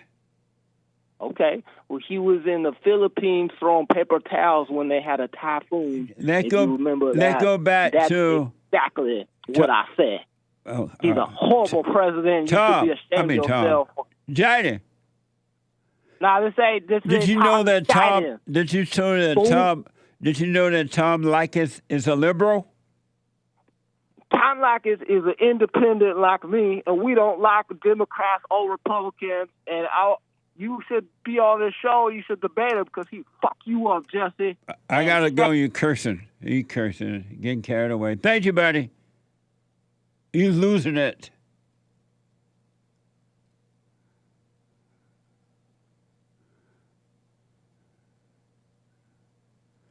He told you he wasn't going to curse. And he said he wasn't going to curse. What? 888-7753-773. Lisa is out of Texas. Lisa, welcome to the show. You're on the air. Good morning, Jesse. How are you? All is well, Lisa. How are you? I'm well, thanks to you. Amazing. I just wanted to talk a little bit about the just the whole Santa thing and people like not thinking that it's okay to let kids believe in Santa Claus. Yes. Yeah, I mean, if they just because under, what their illogic or whatever, I mean, they would be robbing kids of playing cowboys and Indians, house, they would just completely be robbing children of all of their imagination if they think that, that allowing kids to, and I love it when you talk about the Bible verse, when you're kid, you think as kids, and when you're adult, you think as adults, because our imagination is given, when we're kids, it's a tool so we can learn to create and, become critical thinkers and explore and learn. And it's amazing to me how that they can't see that part of it. And I know that it's just like them taking that, robbing that from their kids is just all ego. It makes them feel superior or, like better parents than everybody else or whatever. It shows a lack of, they don't have love for their children when they do that. They have been traumatized as adults, and they're seeing through their eyes in a dark way. And so they're traumatizing their children at a younger age. And when the kids grow old, they're going to miss out on the time when they were children, and they're going to try to relive that, and it's not going to work out. When I was a child, I thought as a child, and when I was an adult, I thought as an adult. It's okay, as you said, and I'm just repeating it, it's okay for kids to have their imagination when they were children. When you're adults, that's when you start to overcome it. But the parents are selfish. They've been traumatized, and they are doing to their children what has been done to them. And even as an adult, we can still use it, but only as a tool to create, like you talk about, create a house or create a project. And it's a tool to literally take off the shelf and to put back on the shelf. But if you rob the kid of that tool, then they don't have that as adults. They just follow suit because they can't think outside of that box. 100%. You're absolutely right. It's unfortunate, but as I said earlier, if you're of there's a God and there's a devil, and if you're of the devil, that's how you got to operate. And the parents who are doing that to their children are of their father, the devil. Right. They don't love the children. They have no love. I want to answer your biblical question. Why are we supposed to care what people say or think about us? Why are we supposed to care about that? We're not. And I've known that for a long time. I don't know if I think I've always known that, but I used to, and the reason I used to is because when I was a kid, I was You talk about ask people what their parents did to you. The list would be shorter if you asked me what my parents did not do to me. But anyway, so I was treated like dirt. I was talked to like dirt. My aunt who raised me, she used to always tell me, you're acting just like your brother, or you're acting just like your cousins, or she robbed me of my individual identity from as far back as I can remember. I was never allowed to grow and evolve and be an individual. Amazing. So go ahead. Amazing. So growing up, I had that. I identified with all that. I identified with, what she put upon me. So, and I didn't want people to see it. It's not that I cared what they thought. I was scared that they would see what I thought that I identified with growing up as a child. So I did everything that I could, spoke a certain way, acted a certain way so that they couldn't see what I thought was me at the time. And now realizing that when you do, as an adult, when you do care about what other people think and say about you, how many identities that splits you up into. Because everybody you're around, you have to portray yourself as what you think or believe that you want them to see. So, it splits you up into, you're splintered. Like you're just 1,000 different things for 1,000 different people. Amazing. Well, I appreciate that, Lisa. I'll put my little 2 cents in on Sunday. I want to hear from others about it, but that's amazing. Yeah, y'all are great. I love y'all so much. Merry Christmas to you all. We love you, and Merry Christmas to you. Thank you so much. And Santa is real. He's coming down my chimney. December. That's right. December 25th. Amazing. Yes, sir. All right, my friend. God bless y'all. Y'all have a great day. Merry Christmas. You too, Lisa. Thank you so much. And thanks for responding to the biblical question as well. Yes, sir. All right. Amazing. See, somebody know that Santa is real? 888-7753-773. Someone can jump in on that line. Let me go out to Canada and talk to Grace. Grace, welcome to the show. You're on the air. Morning, Jesse. How's it going? All is well, Grace. Morning. Morning. So I wanted to answer the biblical question. Why are we supposed to care what people say or think about us? Why are we supposed to? So I realized that we're not supposed to actually care what anyone says or thinks about us. And it's really interesting that you brought this question because I was reflecting on it last week for myself, and I noticed that the reason why I care so much about what people think about me is I place an identity on a topic like for myself, and then I expect that people should, like how I perceive myself is how people should perceive me. Like, for instance, if I expect myself to be a good person and I place an identity on that, like I have to be a good person, then I expect that, my behavior and how I carry myself, people have to see me the same way, or else I start to get in my head and I'm like, wow, like people don't think that I'm a good person. What's wrong with me? Whereas if I just am, and if I'm just being in the moment, it wouldn't matter whether I'm good or bad because I don't have an opinion of myself. So if people think what they think about me, that's fine because that has nothing to do with me. That's on them. But if I live my life as I am right now, it wouldn't matter whether I'm good or not. I'm just with God, and that's what's important. Amazing. Yeah. That is amazing. I want to respond, but I can't. Yeah. It's a Sunday, but that is very, very, mamma mia, interesting.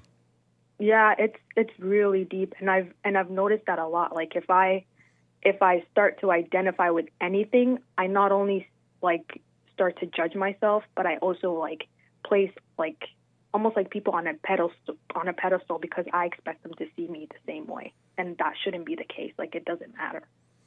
Amazing. Thank you for that, Grace. Let me ask. No problem. Let me ask. Have you been naughty or nice this year? I would say, I don't know. Do you have a chimney on your house? I do not have a chimney, so I'm probably naughty. Do you have a house? You live in a house? No, yeah, but it's like an apartment style of a house. Oh, well, apartment don't have to have a chimney. We're talking about houses. This black man called my show one day and he said, you don't have no chimney. I'm like, what the? Do you have a chimney? I have a chimney. Okay. So are you naughty or are you nice? As nice as I can be. But I can't imagine a house without a chimney. I don't know if I ever seen a house without a chimney. It would be nice, I bet. Have you ever seen a house that didn't have a chimney? Yeah, mine. But you have an apartment. Yeah, but like the way some of the houses here are, at least like in like Quebec, because that's where I'm at, like they make houses into apartments. So they can be broken down into like an apartment. Oh. Yeah. But so different. some people might have a chimney or some people don't. Right. Amazing. Yeah. Well, great. Amazing. Grace, thank you, and I appreciate you responding to the question. Yeah. Merry Christmas. Merry Christmas to you too, and hopefully Santa gets to see you. He will. Yeah. He better. Awesome. Thank you. Have a great day. You too. Merry Christmas. Merry Christmas. Bye. Bye now. And Merry Christmas to all. Let me go to Jared out of Texas. There's a line open, 888-7753-7753. You want to jump in there while it's open. Jared, welcome to the show. You're on the air. Hey, what's up, Jesse? I wanted to take a shot at the question. Why are we supposed to care what people say or think about us? Why are we supposed to? I would say as Christians, our purpose in this life is to share the gospel, the good news, and to make sure people are saved before God's judgment comes. Are you a Christian? Yes, I'm a Christian. And where did you get that from, that you're supposed to share the gospel and the good news to get people saved? The Great Commission. When Jesus said, go out and make disciples. And I think, all the apostles. He told the apostle to go. Oh, go ahead, sorry. He told the apostle to go out and get people saved. Yeah, and the first Christians, they all basically went to their death horrifically to share the gospel, and all kinds of horrible stuff that happened to them. Why did they do that? They were not supposed to do that. Because they were convinced that Jesus had risen from the dead. Came back from the dead. He rose from the grave, and he was seen by thousands of people at once. And I think that they said like 5,000 people at once. He was seen, and he preached for 40 days after his death. And have you ever gotten anybody saved? Well, no, that's not really my job. That's the Holy Spirit's job. I just plant the seeds. Are you a Christian? Yeah, I'm a Christian. And do you go out and try to get people saved? I share Jesus with people often. What does that mean, you share Jesus with people? I shouldn't say Jesus, the gospel. The gospel, the good news, the good news. What's the gospel good news? The good news is the hope for the whole world. Basically, we're all born into sin. We're all sinners because of the fall of Adam, and Jesus, the Messiah, came to because God is a just God, and for sin there needs to be a payment for sin. So Jesus came to make the payment for all of us. all of our sin. But you're not going to be able to save the whole world. Most people are not going to accept it. Oh, yeah, I agree. Yeah. Absolutely. Amazing. Absolutely. And so why are we supposed to care what people say or think about us? Honestly, I would say because of one of the things that you taught me from listening to you over the years, because it's true love. It's, love and anger can't exist in the same place. So when the Holy Spirit fills you with love, the anger from Satan flees away from you. And you have a love for people that is incomprehensible. And do you care what people say or think about you? Well, it's a really good question, and I don't know if my answer is right, but my answer, I just wanted to give a perspective on it. The Apostle Paul said in Corinthians 9, he became all things to all people because to communicate the gospel. So, like, whatever for the Jews, he became like a Jew. For those under the law, he became like one under the law. But he did he become black for the blacks? He became the black. Yeah. I don't know if that's a good idea, though. And so, do you care about what people say or think about you? That's a great question, Jesse. I can't wait to hear your answer on Sunday. But I would say yes, based on Apostle Paul's words. I do try to do whatever I can to share the gospel. And do you care about what, because of time, do you care about what people say or think about you? Dang it, you got me, Jesse. I guess no. No, I don't. I care what God thinks about me. That's it. But I know you're limited on time. You got to go, Jesse. Yeah, but I appreciate you responding to the question, though. Thank you. Thank you, Jesse. And Merry Christmas. Amazing. Super chat. Super chat. Urinal Chills, subscriber on Rumble, says tough guys get things done and nice guys finish last. That's right. Have you ever, thank you. Have you seen an interview with that guy from El Salvador, the president? I have not seen, I don't know if I've seen an interview with that guy. From El Salvador? Right. Yeah, I saw it. It was like right on. Who interviewed him? It's like he came from out of nowhere, it seems. Did you know he's my age? He seemed young. Yeah, he's maybe 41 or 42. Yeah, he seemed young. Yeah. But very, very strong. Solid guy. Yeah. Thank you. Ginger Dill bought a coffee. JC, the short men are getting too fat. Therefore, they have too much estrogen and the spirit of the devil. Running around acting like female dogs. It's a doozy. What for fat men who consider suicide when a rainbow wasn't enough? Thank you. Pablo bought 3 coffees. Should I go to a company holiday party if they can't even say Merry Christmas? It's up to you. And if you go, have fun. Have fun. And let them be whatever they want. It has nothing to do with you. Thank you. And thank you, guys. That's all for now. Thank you all very much. Amazing. One more hour to go. One more hour. Manhood Hour is coming up. I'll be back in a moment. There's a line open now. 888-77 just the hate news, not the fake news. Thank you for calling and thanks for holding. How have you been helped by the show? I'm going to tell you this. I believe you might go down in history as one of the greatest, if not the greatest, black man that ever lived on planet Earth, as far as I'm concerned. I don't know anybody before you that's been that great.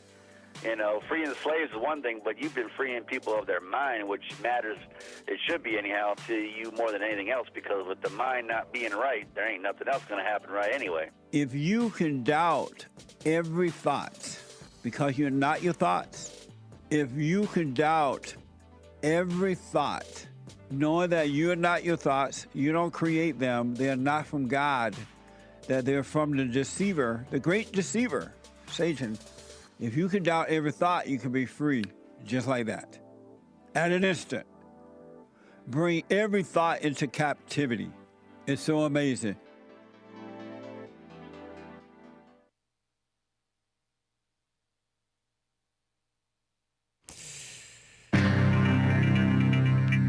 Whole lot of mess going on in the world. This is the end of hour 2 already of the Jesse Lee Peterson Show. It's Wednesday, December 20th, 2023 AD. There is one line open. You guys can call in and get on hold to get on air for Manhood Hour coming right up. But first, Hake news, not fake news. New York, reparations. The far-left female-run outlet The Skim reports who's looking to make amends.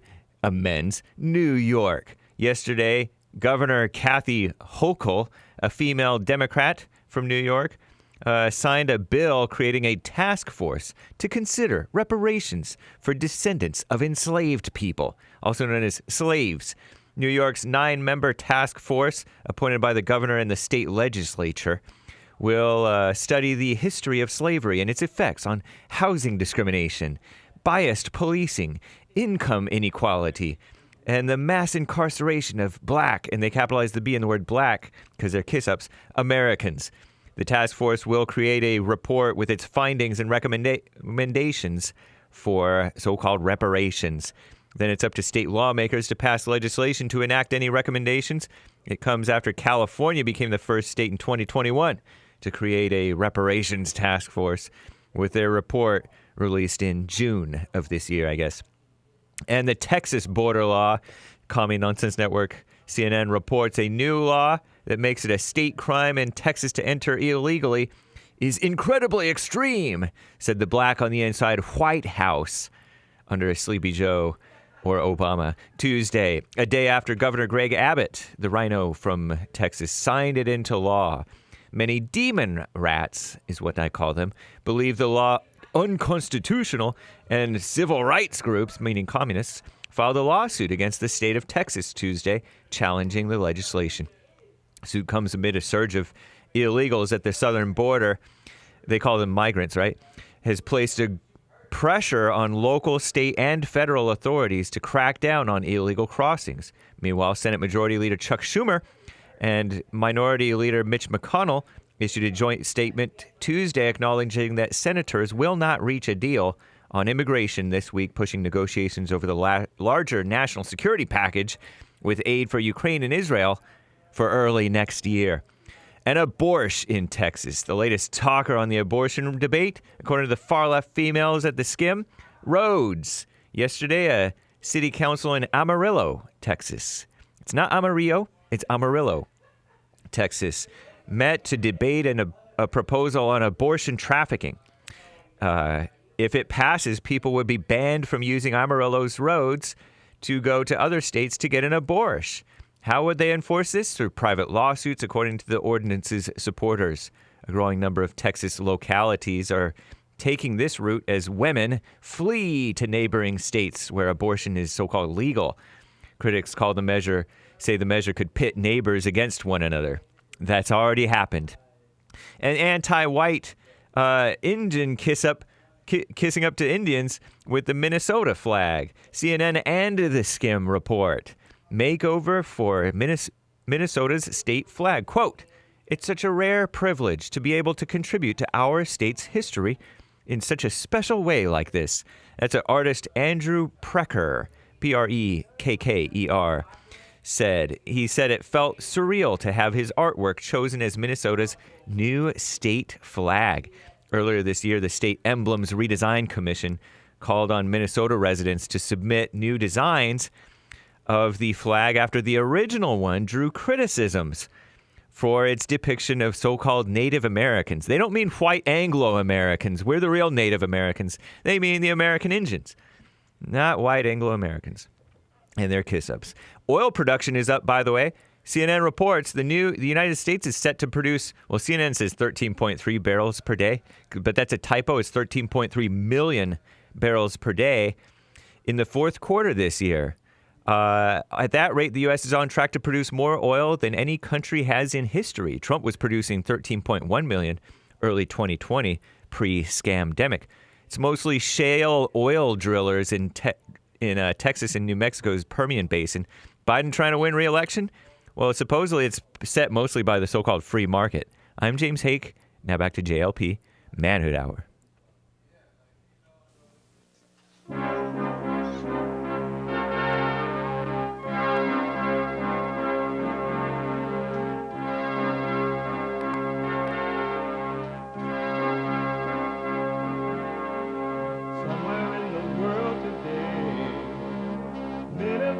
stand up strong. Ain't the truth about themselves to understand what went wrong. I know we can find a way. I know we can find a way. I know we can find a way to stand up, stand up, stand up.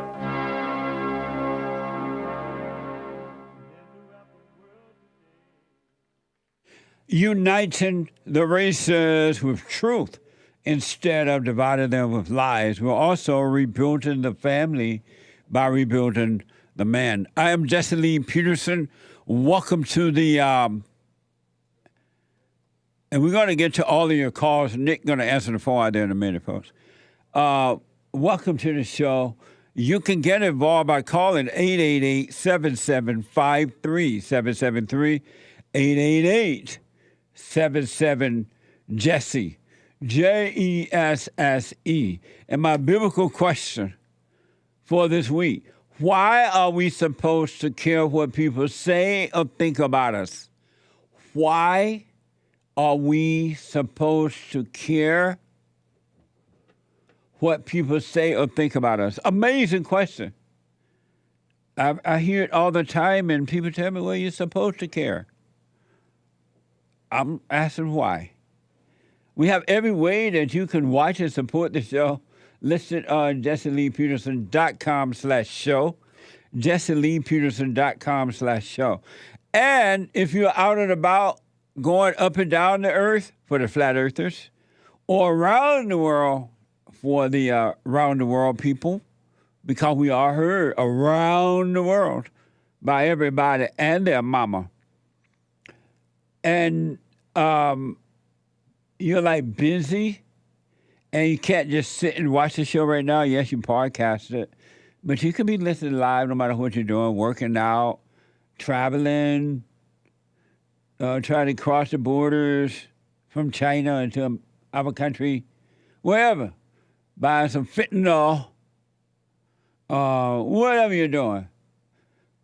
Considering suicide, marrying a woman who's older than you, whatever. You could be listening to the show on your iPhone or iPad by calling 641-793-1500. That's 641-793-1500. And follow us, JLP Talk, on X and Jesse Lee Peterson on Instagram. All right? Like, ring the bell, and do all those stuff. And to donate and have your comments read out loud, go to buymeacoffee.com/JLP Talk, buymeacoffee.com/JLP Talk, or rebuildingtheman.com. Rebuildingtheman.com, or even Cash App. Bond JLP on Cash App. All right? Amazing. So it's Wednesday. And the last hour every Wednesday show is Manhood Hour. What is a man? What is a man? It's an adult human male. Manhood. Hillary or President Trump? I voted for Hillary Clinton. Beta male. A man is a male who turned to man. Alpha male. Live right, be right, and lead the way. What is a no-fault divorce? We're talking divorce parties, and women are throwing them. Is that a divorce that is being filed does not need a reason of wrongdoing for the divorce to be granted. They mark the end of one chapter, but more importantly, the beginning of another. The first divorce, that was like my dad. That was the guy that, you know, I'm half of. I thought my dad wasn't my dad anymore. I love myself so much. It was almost like I put up this wall of denial. I adore the woman that is sitting before you right now. My dad didn't live at home. He moved to Miami. I married him knowing I didn't really like him. Like, I loved him. But love is different than like. What a dummy. No such thing as like. And she doesn't have love. What the? Amazing. There's an order to life. And that order is God in Christ, Christ in man, and man over woman. Ain't nothing else going to work for that if you're married. Men are over all women. It's just that because the men are in a fallen state, they're not leading. They're following, they're not leaders. Amazing. And human beings, until you return to the Father, and there will come a day when I return the children to the fathers and the fathers to the children. And by the way, there's a line open if you want to get it there. 888-77-53773. 888-77 Jesse. If ever we need that order, we need it now. And there are men and women who are starting to wake up. You hear them call the show. I talk to them in the meetings. I see them out on the street. They just didn't know. But they're starting to wake up. They're starting to examine themselves. They're going and forgiving their mother, which is the hardest thing in the world for them to do because they're afraid of the mother. And they make, I want to hurt her feelings or whatever, right? Which is fear. But there are men and women who are starting to wake up. But in that fallen state, you're in an animal nature state. In that fallen state, human beings are in a fallen state, and all human beings are. There's not one that's not in the fallen state until they rise above it by working on themselves, forgiving, dropping the anger, and then you start to overcome the fallen state, the emotion, the mind, the thoughts. All thoughts are all lies all the time about anything. You think like an animal. You act like an animal. Have you noticed that human beings treat themselves and others like animals? Because they're in an animal state. The unfortunate thing is, if I want to use that word, unfortunate, is that they don't know it. And they think they're in a normal, natural state, and they're not. And it's so bad now that other people who are in an animal state, they are using the other animal state people to make money off of them. It's about nothing but that. It's about money and perceived power in many cases, but it's totally about money. And they want you to be in a fallen state. I have an example of being in a fallen state that's going to blow your mind. And it is out of control now by men and women. And the men don't even question it. They're like, well, if the woman is acting like this over an animal, why am I acting like I know something's wrong with this? I'm following the woman. But they don't question it. And they're being taken. I have never in the good old days when boys were boys and men were men, this would not have happened. It would have been impossible for it to happen, but men are not men anymore. Boys are not boys anymore. And the women are gone crazy with fake love. I've said it once, I said 1,000 times, emotional love is not love, folks. When you feel love, you're feeling hate. And when you're feeling hate, you're feeling hate. When you feel good, you're evil. And when you're feeling bad, you're evil. There are people who have totally identified with dogs. They cry over the dog. They treat the dog like the dog is a human. They love the dogs more than they don't love people either, because the love that they love the dog with, it's the same love they love human beings with, which is hate. And people are starting to make buku money off of people being into dogs. And you see the dogs everywhere. Who let the dogs out, right? In the airports, on the airplane, on the at cafes, and everywhere now. Just nasty dog. Oh, sorry, Hassan. Dogs. And the dogs be kissing people, the owners in the mouth and all licking their faces after they clean their butts. Some people even let dogs sleep in their bed. And people put clothes on dogs. Can you get any crazier than that? The dog has a God-given suit already on. It's already there.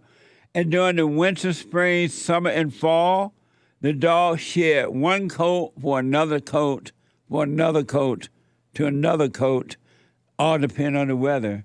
And you're destroying that, the God-given coat for the dog, by putting clothes on the dog, by keeping the dog in the house. And you put him out, if he ever has to go out on his own when you die, and he has to go out there in the world and make it on his own, he ain't gonna be able to do it. He gonna be just like the man who stayed home with mama until after 18 or 19 years old. He won't be able to fend for himself in the world. You don't love those dogs, and the dogs don't love you. And that love that you think, that's the same kind of love men and women say they love each other with. And believe me, the dog don't love you. The dog is set up that way. He can't help but be a dog. He has no other choice but to act like a dog and be a dog. And he's subject to you taking care of him, so you're taking him in the house now. But that doesn't mean he love you. But you're like, oh, the dog love me. No, he doesn't. Or she-dog. She-dog doesn't love you.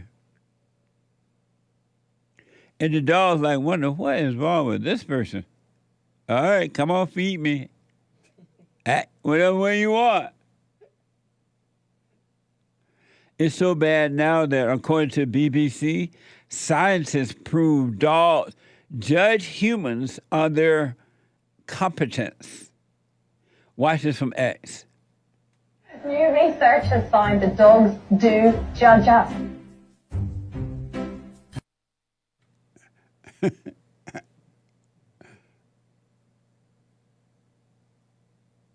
That dog can't judge you. The dog's scared. He don't know if you're going to attack him or not. He's putting up a defense. And you think he's judging you. And these are scientists. I told you people with degrees are as dumb as a doorknob. They're into the intellect, and the intellect is evil. But they're making money off these people. I mean, dog shelters, dog homes, dog everything now.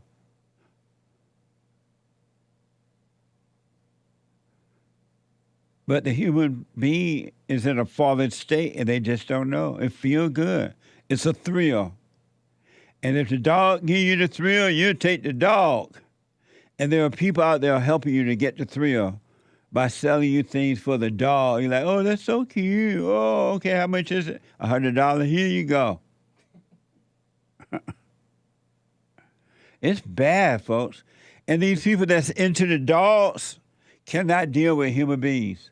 And so they'll put the dog in place of the human rather than overcoming. Dogs cannot judge you. A dog can't do nothing but be a dog. Discovery Magazine is saying that researchers show dogs can process both information and emotion behind our commands. Watch this from CBS. Good morning. Well, science claims to have proven what dog owners have long taken for granted, that man's best friend not only listens, but actually understands what's being said, which could mean that dogs are not only smarter than we think they are, but their relationship with their humans could be far more complex.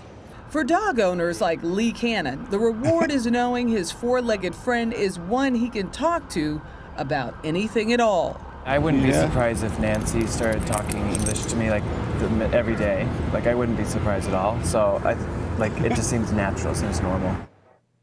Wow. Because the fallen state seemed normal to him. He wouldn't be surprised if the dog started talking. I know I'm kind of laughing at it, but it's kind of sad when you think of it. But I understand.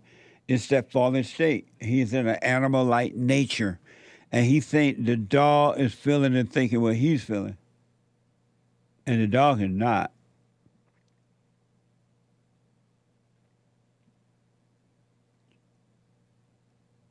What a sad world we live in today, huh? They have put animals above people, even above themselves.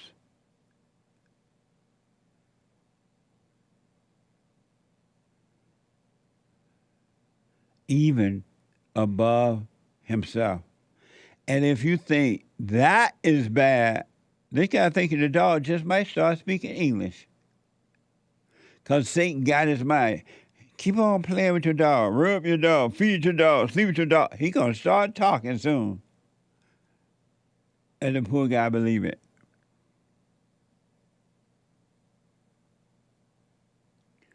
And if you think that is bad, is there a world to explain this? What I'm about to show you now is, it's unfortunate. I can't find a better word for it. But I understand it. Human beings, until they rise above the fallen state, they're in a fallen state. They're in an animal nature. That's why they treat themselves and others like animals.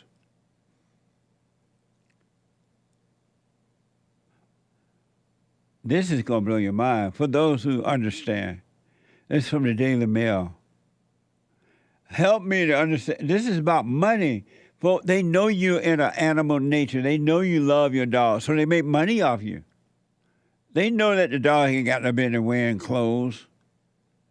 The dog ain't got no business locked up in a house. The dog is built to eat grass and stuff to keep his health going. But they make the money because they see that you're weak. Watch this from the Daily Mail. An exclusive member-only dog club in Santa Monica. Can you believe that? Just the words alone is insane. An exclusive. It's not just a dog pound, it's exclusive. Members-only dog club in Santa Monica, California has already attracted, get this, 1,700 members.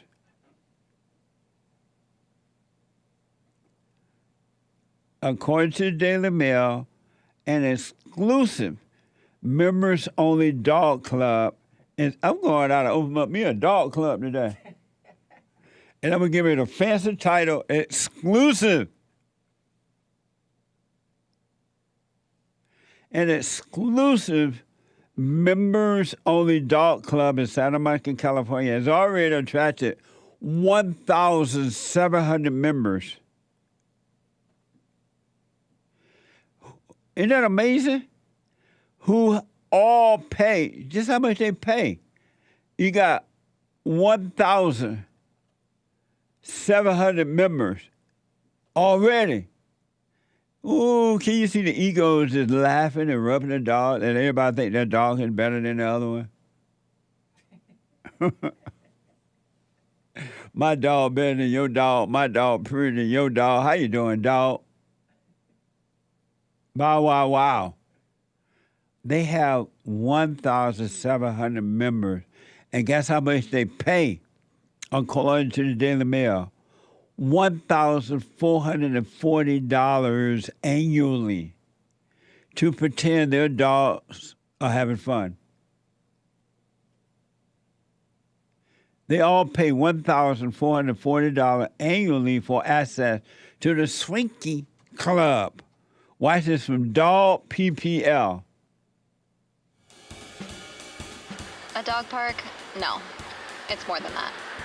I don't really know how to explain it. It's a dog park, but it's not really a dog park. Oh, it's a dog park. I check out the front desk, unleash, and he just takes off. I just like how clean it is here. To be honest with you, it's just great for us, too. It is not just my dogs getting to work out. My dog gets his zoomies out, and I get all my emails done by 10. We're meeting new friends. Our dogs are meeting new friends. They have trained staff that help keep the place safe. The dogs will meet new But friends. also the coffee is really good. You should try it out. And there's amenities at every table, too. It's the details for me. There's burgers, there's sandwiches, there's burritos, there's bowls. I get the matcha. Are they eating the dog? It's designed from the ground up for the dogs. But in such an incredible way that we get to enjoy it too. They even had a disco night one time. Everyone was dressed to the nines. Remember the snow party? I pretty much go to every event they have. Bacon-scented bubbles? Who thinks of that? Is there a word to explain this? I don't know. It's for dogs. Yeah, crazy. And people. It's for dog people. And for insane people. That's insane, Hassan. Would you do that? I mean, there is definitely an element of it being ridiculous. I see what you're saying. Would you pay $1,440 annually for a dog club? When you just walk the dog outside free for nothing? I mean, like I said, there's a part of me that looks at it and understands what you mean, and it sounds ridiculous, and there's also a part of me that's looking for their phone number. I don't know. I'm split. I'm divided. That is, talk about insanity. No wonder we had Joe Biden as president. Look what the kind of people voting. Millennials, because it seems like most of the people are millennials. You're insane. Would you pay $1,440? I mean, it sounds a little pricey, but, you know, annually, I don't know, to keep the riffraff out so I don't get bit by any more dogs. Keep the riffraff out of where? You know, I don't know. What? The people in there that pay $1,440 are the riffraff.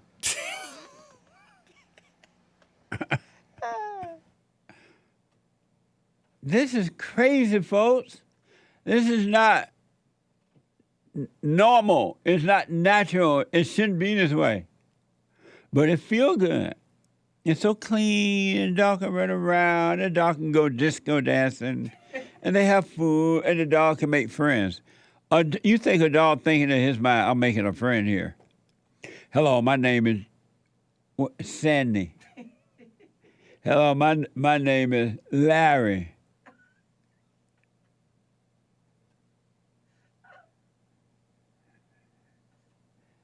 And these people, as Hake point out, these people into making dogs. They're not into making babies. They get a better thrill out of making a dog than they do a baby.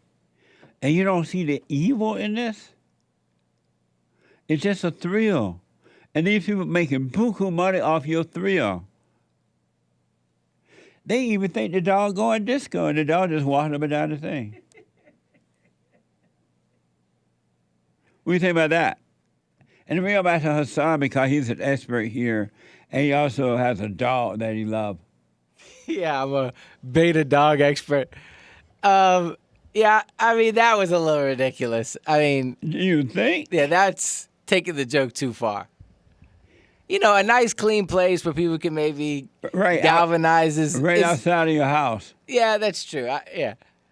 But the disco thing is either overselling it a bit or just starting to tread into insanity. People... I had a friend that sent a donation to me, thank you, and he said, this is from the guy who cried when the dog died. I remember him calling in, too. What the? The Daily Mail also reported there's a full calendar of events. There's a full calendar of events for humans and dogs to enjoy together. A calendar of events for humans and dogs to enjoy together, including dog-themed movie nights. What the? Oh, what did you do last night? Oh, my dog and I had a movie night. Including dog-themed movie nights, fitness classes, and spa dogs. It should be Paw, but they have SPAW, but it should be PAW. Dogs with ice bath and dog-friendly steaming treatment. Hassan, what do you say about that? I said these people are enterprisers and smart capitalists. That's all that is. They're playing on your thrill. And they hate you.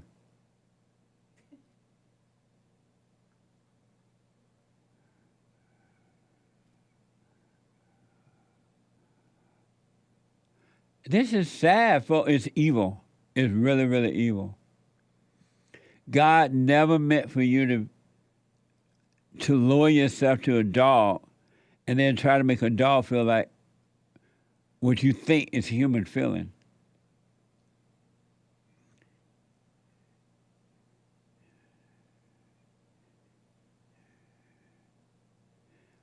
John/Johnny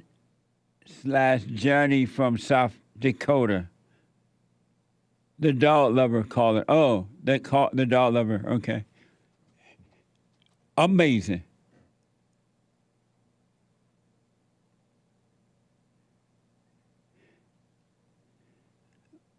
Make no mistakes. Dogs do not have love. They only have whatever this is.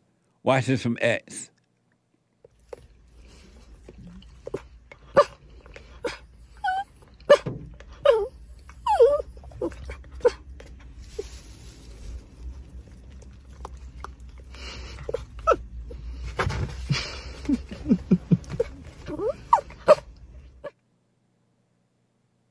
What do you think about that? That's a disobedient dog. Sandy wouldn't dare. But that dog want to eat. The man holding the food, he smelled the food. Yeah, but they gotta know. Sandy wouldn't do that. Wouldn't do what? He wouldn't be barking like that. Sandy doesn't never bark. That's why he looks so scared. Yeah, he gotta learn. Sandy looks too scared to be barking. Yeah. That's why he don't make no noise like that when I'm eating. When you beat him? I mean, you gotta flip him on his back and, You know what? Like, let him know, like, hey. You beat him? I don't beat him, but you gotta wrangle him, a couple of times to let him know. Let him know what? Who's the dog in the relationship? They already know. No. Some of these dogs those people are their dog. Hassan, do you see anything wrong with human beings lowering themselves to dog?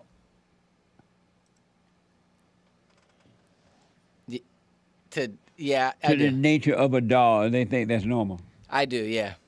And do you see anything wrong with men doing it, knowing that women are into that because women are so emotional? I do. You do? But I still think that dogs are a man's best friend. And why you say that? I don't know, because it's this old-time saying. Stop feeding them and see if they still think you're a best friend. What a mess. God said there will come a time when I return the children to the fathers and the fathers to the children. He didn't say the children to the dogs and the dogs to the children. You got to rise above this old nature. You must return to the Father. That is not love. You don't love your dog. You hate your dog. And you're trying to get love from the dog. The treasure chest is open on D-Live. I got to take a break. When I come back, your phone calls and super chats, 888-7753-773. It's Manhood Hour. Back in a moment.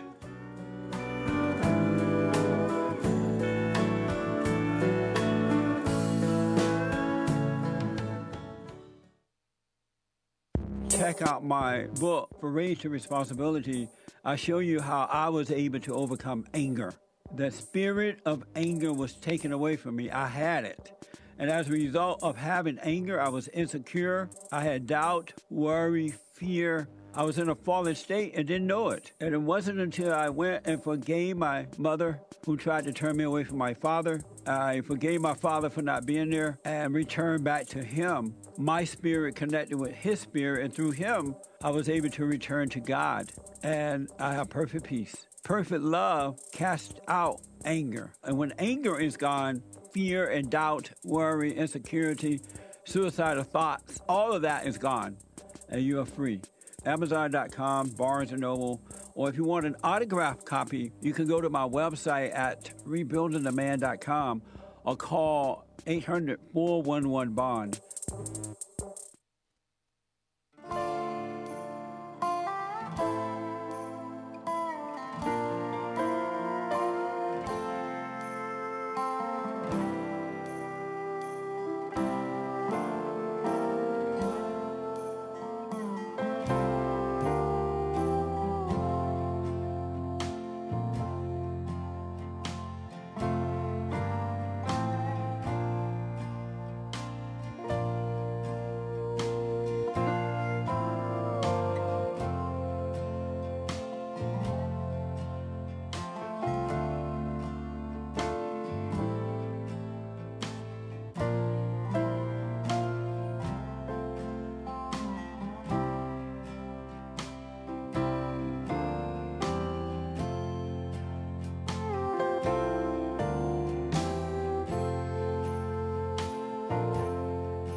Amazing.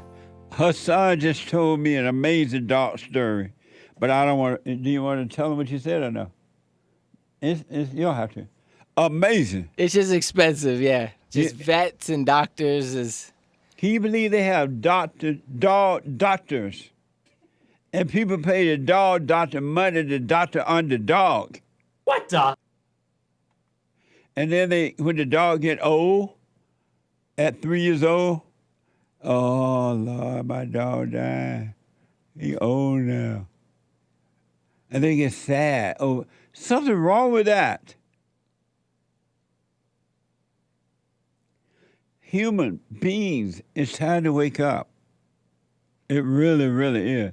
These people paid all this money for the dog, $1,440, I believe. Those people just making money off your thrills. That's all. They're making money off of your thrills. They know you're crazy for being into dogs like that. Just think about this. You're taking a dog to a dog doctor, and the dog doctor is charging you money, and the dog doctor knows that the dog already has it built in them to overcome when they're sick, to throw up or whatever, by eating grass and stuff like that. The medicine is already done. But you pay for the dog at the hospital or a dog office or a dog doctor office. You must be born again. Anyway, the Hake report is coming up, and then I'll get to your calls. 888-7753-773. You don't love those dogs. You hate those dogs, and you call it love. The Hake report is coming up from 9 to 11 a.m. Pacific time. The Hake report from 9 to 11.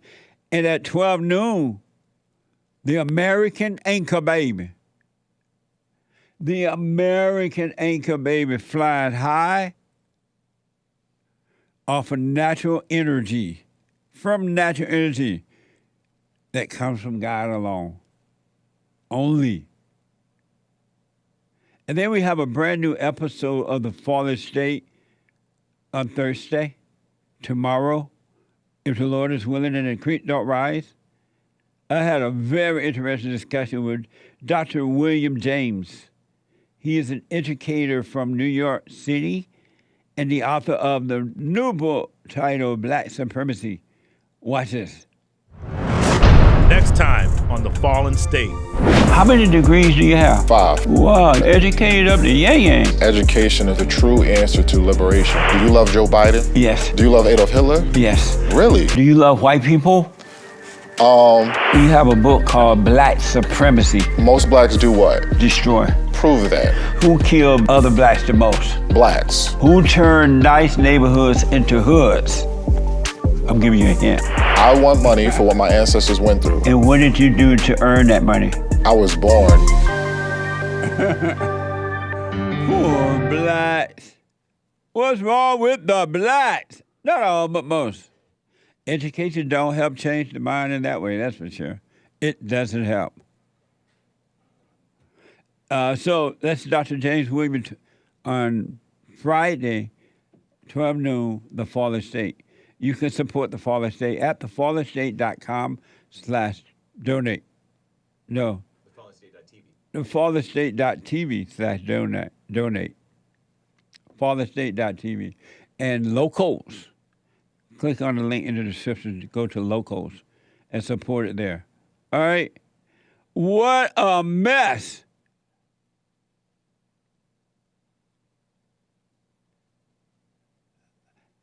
Grandpa, tell me about the good old days. I never thought, you just don't think these things growing up because it used to be life was normal beforehand. But you never think that one day human beings, rather than overcoming their fallen state, they get deeper by believing that dogs are in love with them. Dogs love them and they love dogs. And they replace the dog with children and other people. Who would have thought? But that's the fallen state. And you know what? It's going to get worse before it gets better. For those who don't overcome. People love snakes. They love everything. Because they have that emotional love. They think that's love, and that's hate.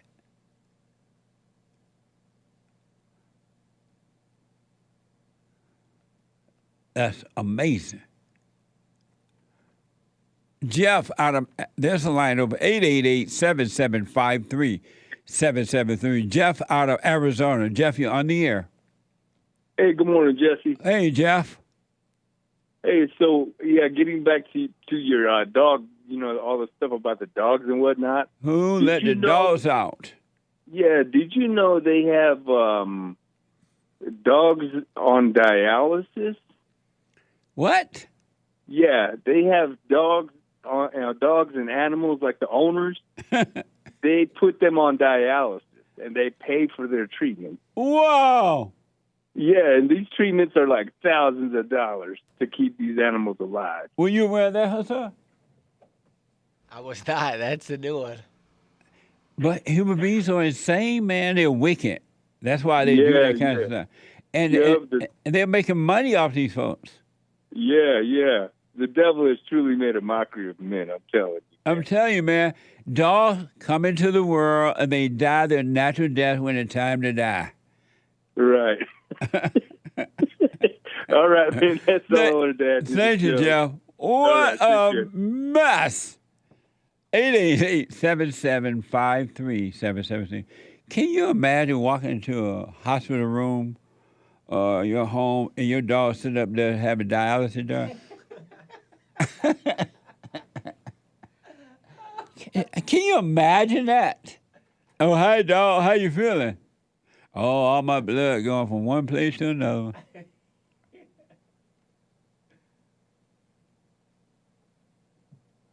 So you're saying grass is just a cure-all for everything? For a dog, yeah. The medicine for the dog is in the earth outside of the house. For everything, the grass is that's for it. Everything, whatever's out there that the dog need to be eating, the dog know. Because the dog have natural instinct given to them by God, and they can't do anything else but be a dog. And so God made the medicine for the dog already outside. Interesting. And it doesn't cost you a dime.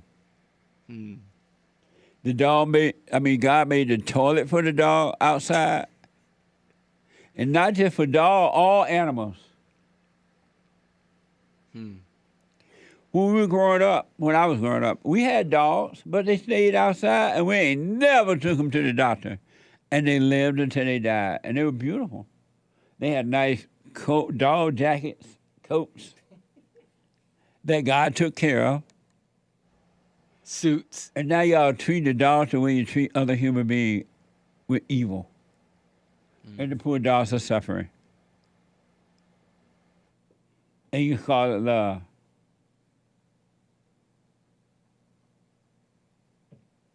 You call it love.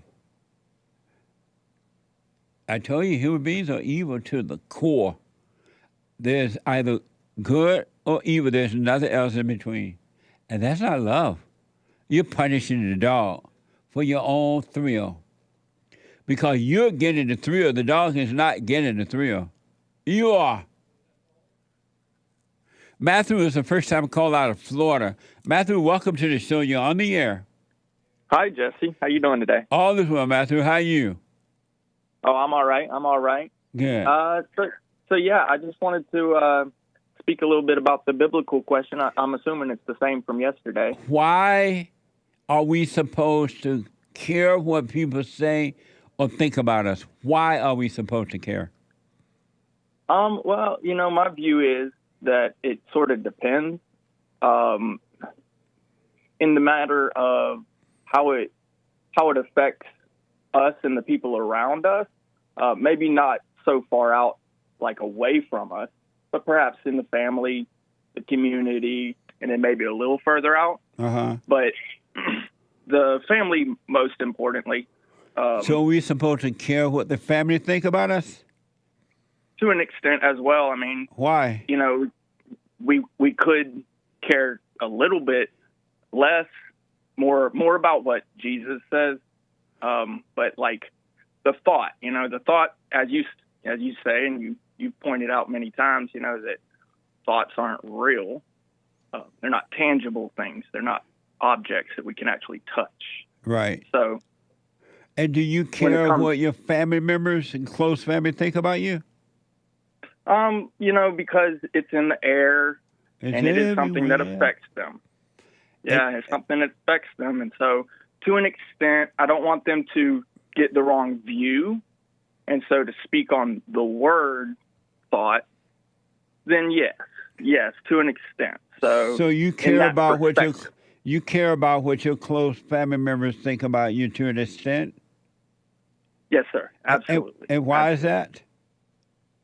Because I care about them personally as my family. We're all just animals out here, basically. And so they are the ones closest to me. And is it normal to be an animal? Well, as human beings, we have that nature. We're on the earth. We're not literal animals, so to speak, but we have the same nature. We're here on the earth. We're created for the earth, kind of thing. Were you created to be like an animal? Well, we were created in God's image, so yeah. It's kind of a viewpoint thing. So as not to lead someone else down a path that might be corrupting. And were you created to be like an animal by God? No, not an animal, like a human being. And so, like a man, just a man. Right. And so, but you said that human beings are like animals, right? Yeah, in a way. Is that the way it's supposed to be? Well, so the word animal, it's got. So this is my viewpoint of things. So we speak the English language, and so the English language is made up of symbols. We got the 26 letters. So we use the language to communicate, and so as animals, we don't growl. We speak words. Do you think that God wants you to be like an animal? No. He wants us to be men. So do you think he created you in the image of an animal? No. So why do human beings act like animals? That's the question, right? And so It obviously goes all the way back to the garden and what Adam and Eve did, and they went against God's commandment, and so here it is. We're stuck in this situation, and we're waiting for that final day. What final day? When Jesus comes back. He has already come. Well, he's here. He's here. Where is You're he? right. He's here where? He's with us. So why are you waiting for him to come and the final day has already happened? I know what you're saying. So when peace exists for everyone on earth, that's when he finally comes back, right? That's never going to happen. Everyone would never have peace on earth. Some will, but everyone won't. Okay. That's the viewpoint I'm assuming that you have. No, that's in the Word. Okay. Do you have peace? I have peace, yes, sir. You have perfect peace? Yes, sir, absolutely. I appreciate you calling, Matthew. Amazing call, and I'll respond to the biblical question tomorrow if the Lord is willing. On Sunday, if the Lord is willing and the creek don't rise. Yes, sir. Thank you. Could I speak to one more thing? I was wanting to say something about our First Amendment that's afforded to us for the Constitution. A lot of people are aware of our First Amendment and that we have our 5 aspects, but our petition for redress is not being met these days. That's basically a request for change. Yeah. And we call at times upon our government officials, and we petition them, and it's becoming a more serious issue because people aren't being heard out. I've made plenty of phone calls, at times where I see something going on, and I'm like, hey, can you guys change this? What is the last step? Whenever your request comes, every time you call. I know you got to fire them. We got to get rid of the representatives that we vote in, and they don't represent us. They don't do what we tell them to do. We have to fire them. We have to vote them out and vote in other people. The problem is they know now that they get into those jobs, their career, they become a career for them, and that the voters are not going to take them out because they have seen out of office, because they've seen that the voters just vote for them over and over again, so they don't have to do what we say. So would it maybe a full overhaul? That's kind of where I'm looking at it. It's a petition for change. Yeah. And then you ask and they don't do it. What happens whenever it never happens? Well, it will. I promise you, it will if they vote them out, because they would know that the people are not going to tolerate it. Yeah, and I agree with that. Yeah, and it really makes a difference on a local level, more especially. Absolutely, man. What a mess. Thank you, Jesse. All right, buddy. Yeah. I appreciate your call. Thank you, sir. Okay. Javier is the first time caller out of Puerto Rico. I've been there. It was fun. Javier, welcome to the show. You're on the air. Hi, Jesse. How are you? All is well, sir. Nice. So I wanted to ask you something about the silent prayer. Okay. I first heard of you 5-6 months ago. Mm-hmm. I started doing the silent prayer, and I started to see things. And I did see why I needed to forgive my mother. So I haven't done it before because I wanted to do it, from the heart and be sincere about it. So, a week ago, the opportunity just showed up. We were talking, and I just did it. I forgave her. I told her that I forgave her. I know it wasn't her. But since then, I've been keep doing this silent prayer. And even though I forgave her and I don't have anger against her, I still get annoyed when she does some stuff. My question is that the spirit in her and the spirit in me in this invisible battle where whatever she says, my spirit kind of knows her spirit, and that's why I get annoyed or something. Yeah. Am I making myself clear? Are you living with her? I am, yeah. And how old are you? 28. 28? Why are you still living with her? Yeah, well, she lives with me, kind of, and with my brother. I still need to move out. I see that now. Yeah. Because even though, yeah. Why don't you send her back home to her husband? She don't have one. Well, send her back home to her, tell her to get a job and get an apartment. For real. So what? Yeah, for real, yeah, I have to do that. Why don't y'all put her out? I think about her every day, like kicking her out. Trust me, but why don't you do it? I don't know. If I'm being honest, she's gonna destroy you if you don't. Yeah, I see that. That's why, like, couple of months from till now, I've been seeing that necessity now to move out or get her out, but I do see it as necessary now to get away from her. Yeah, she's evil. Get away from her. Put her out. Give her a month or two and tell her she got to go. She has a job? Does she have a job? Yeah, she does. Well, then tell her get an apartment. Give her a month's notice and tell her she got to go. I'll do that. And you're going to shake her your boot. But the anger that you see, the annoyance that you feel, that is still anger. But now that you can see it, stop identifying with it. It is not you. It's the light of God shining on that anger, which is the nature of the devil. And if you just watch it and don't judge it, don't call it good or bad, don't call it you, just watch it. That's all you have to do.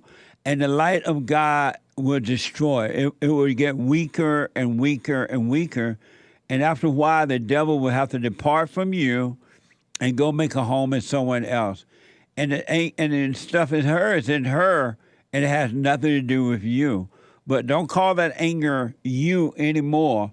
All you need to do is watch it. Right. Actually, the other day, like, since I've been listening to you, I've been more present. Yes, yes. So I used to be very active and doing a lot of stuff, and now I feel comfortable just doing nothing and looking at my thoughts. And the other day, she was saying, like, oh, you come from work and you just sit there and do nothing and you don't go out. And I was listening to her, and I know where it comes from.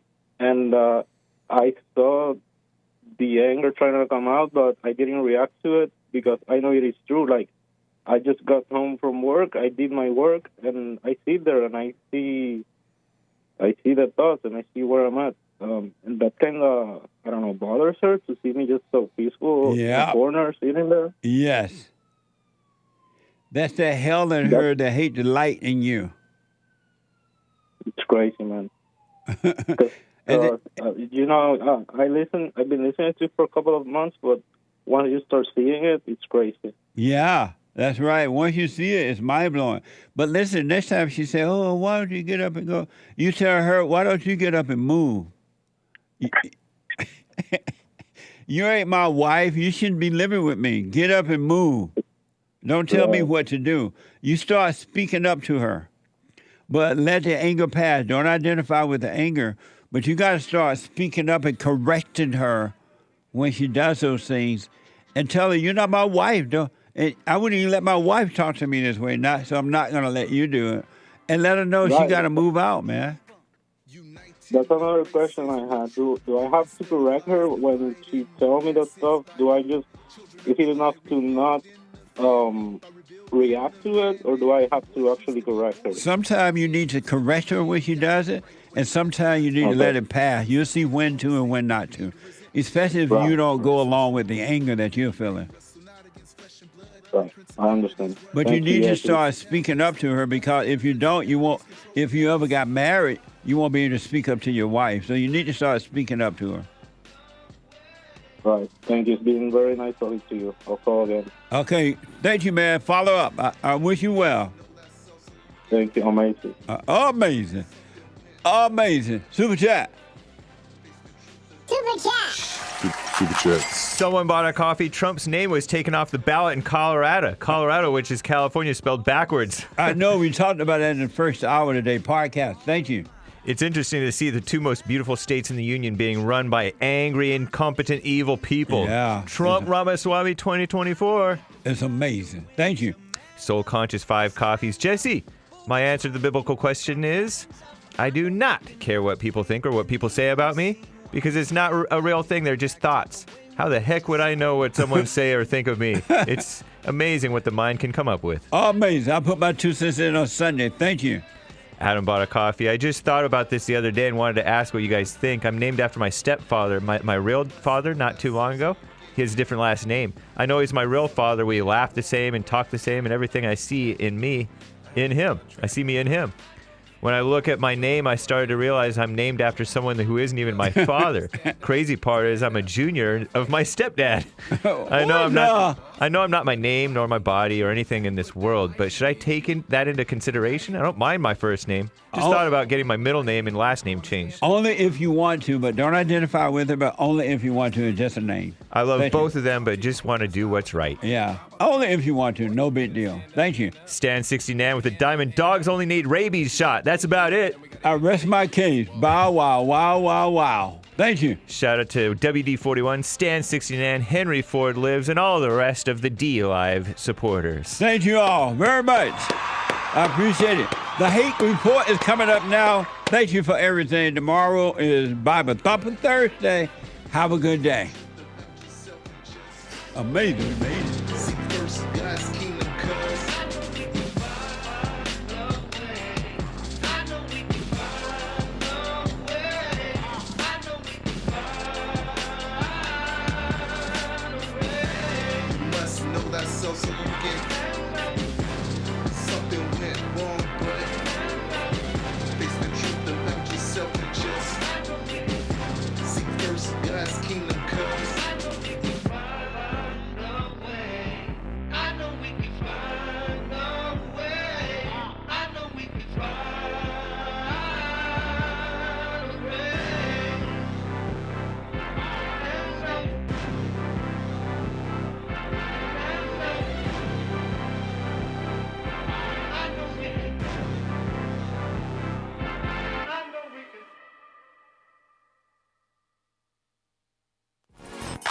So, here's what I recommend. I invite you to download my silent prayer, and I want you to start doing it. You just download it, get the points of how to do it, and then after a while, you just do it on your own. It's going to point you in the right direction that your life will be returned to you from God. He will give you your life back, because anyone and all people who has anger, they're not themselves. You are the person that you are angry at. That's why it's so important to get to know yourself so that you can see who you're angry at.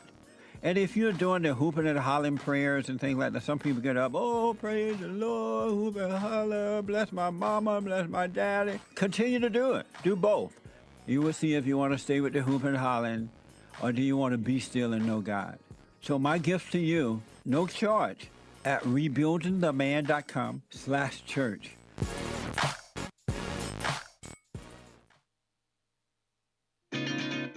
Other than sex, I wonder, why would a man even need a woman today? Women don't know how to cook. They don't know how to clean. They're in competition with men. They don't want to be wives and mothers. Some want to get married, but they don't want to live in that proper position of life. Because the only purpose of marriage is to have a family. And that's been known forever. And so if you don't want to have children, there is no need to get married. And so I was wondering, why would a man even get married today? I never thought I'd see the day when women would come out of her natural role and be like a man. Even though she hate that role. When she was with a man that's weak, she hate him. But if he try to be strong, she'll stop it. I never imagined that. You're seeing good destroyed and abnormal is presented as normal.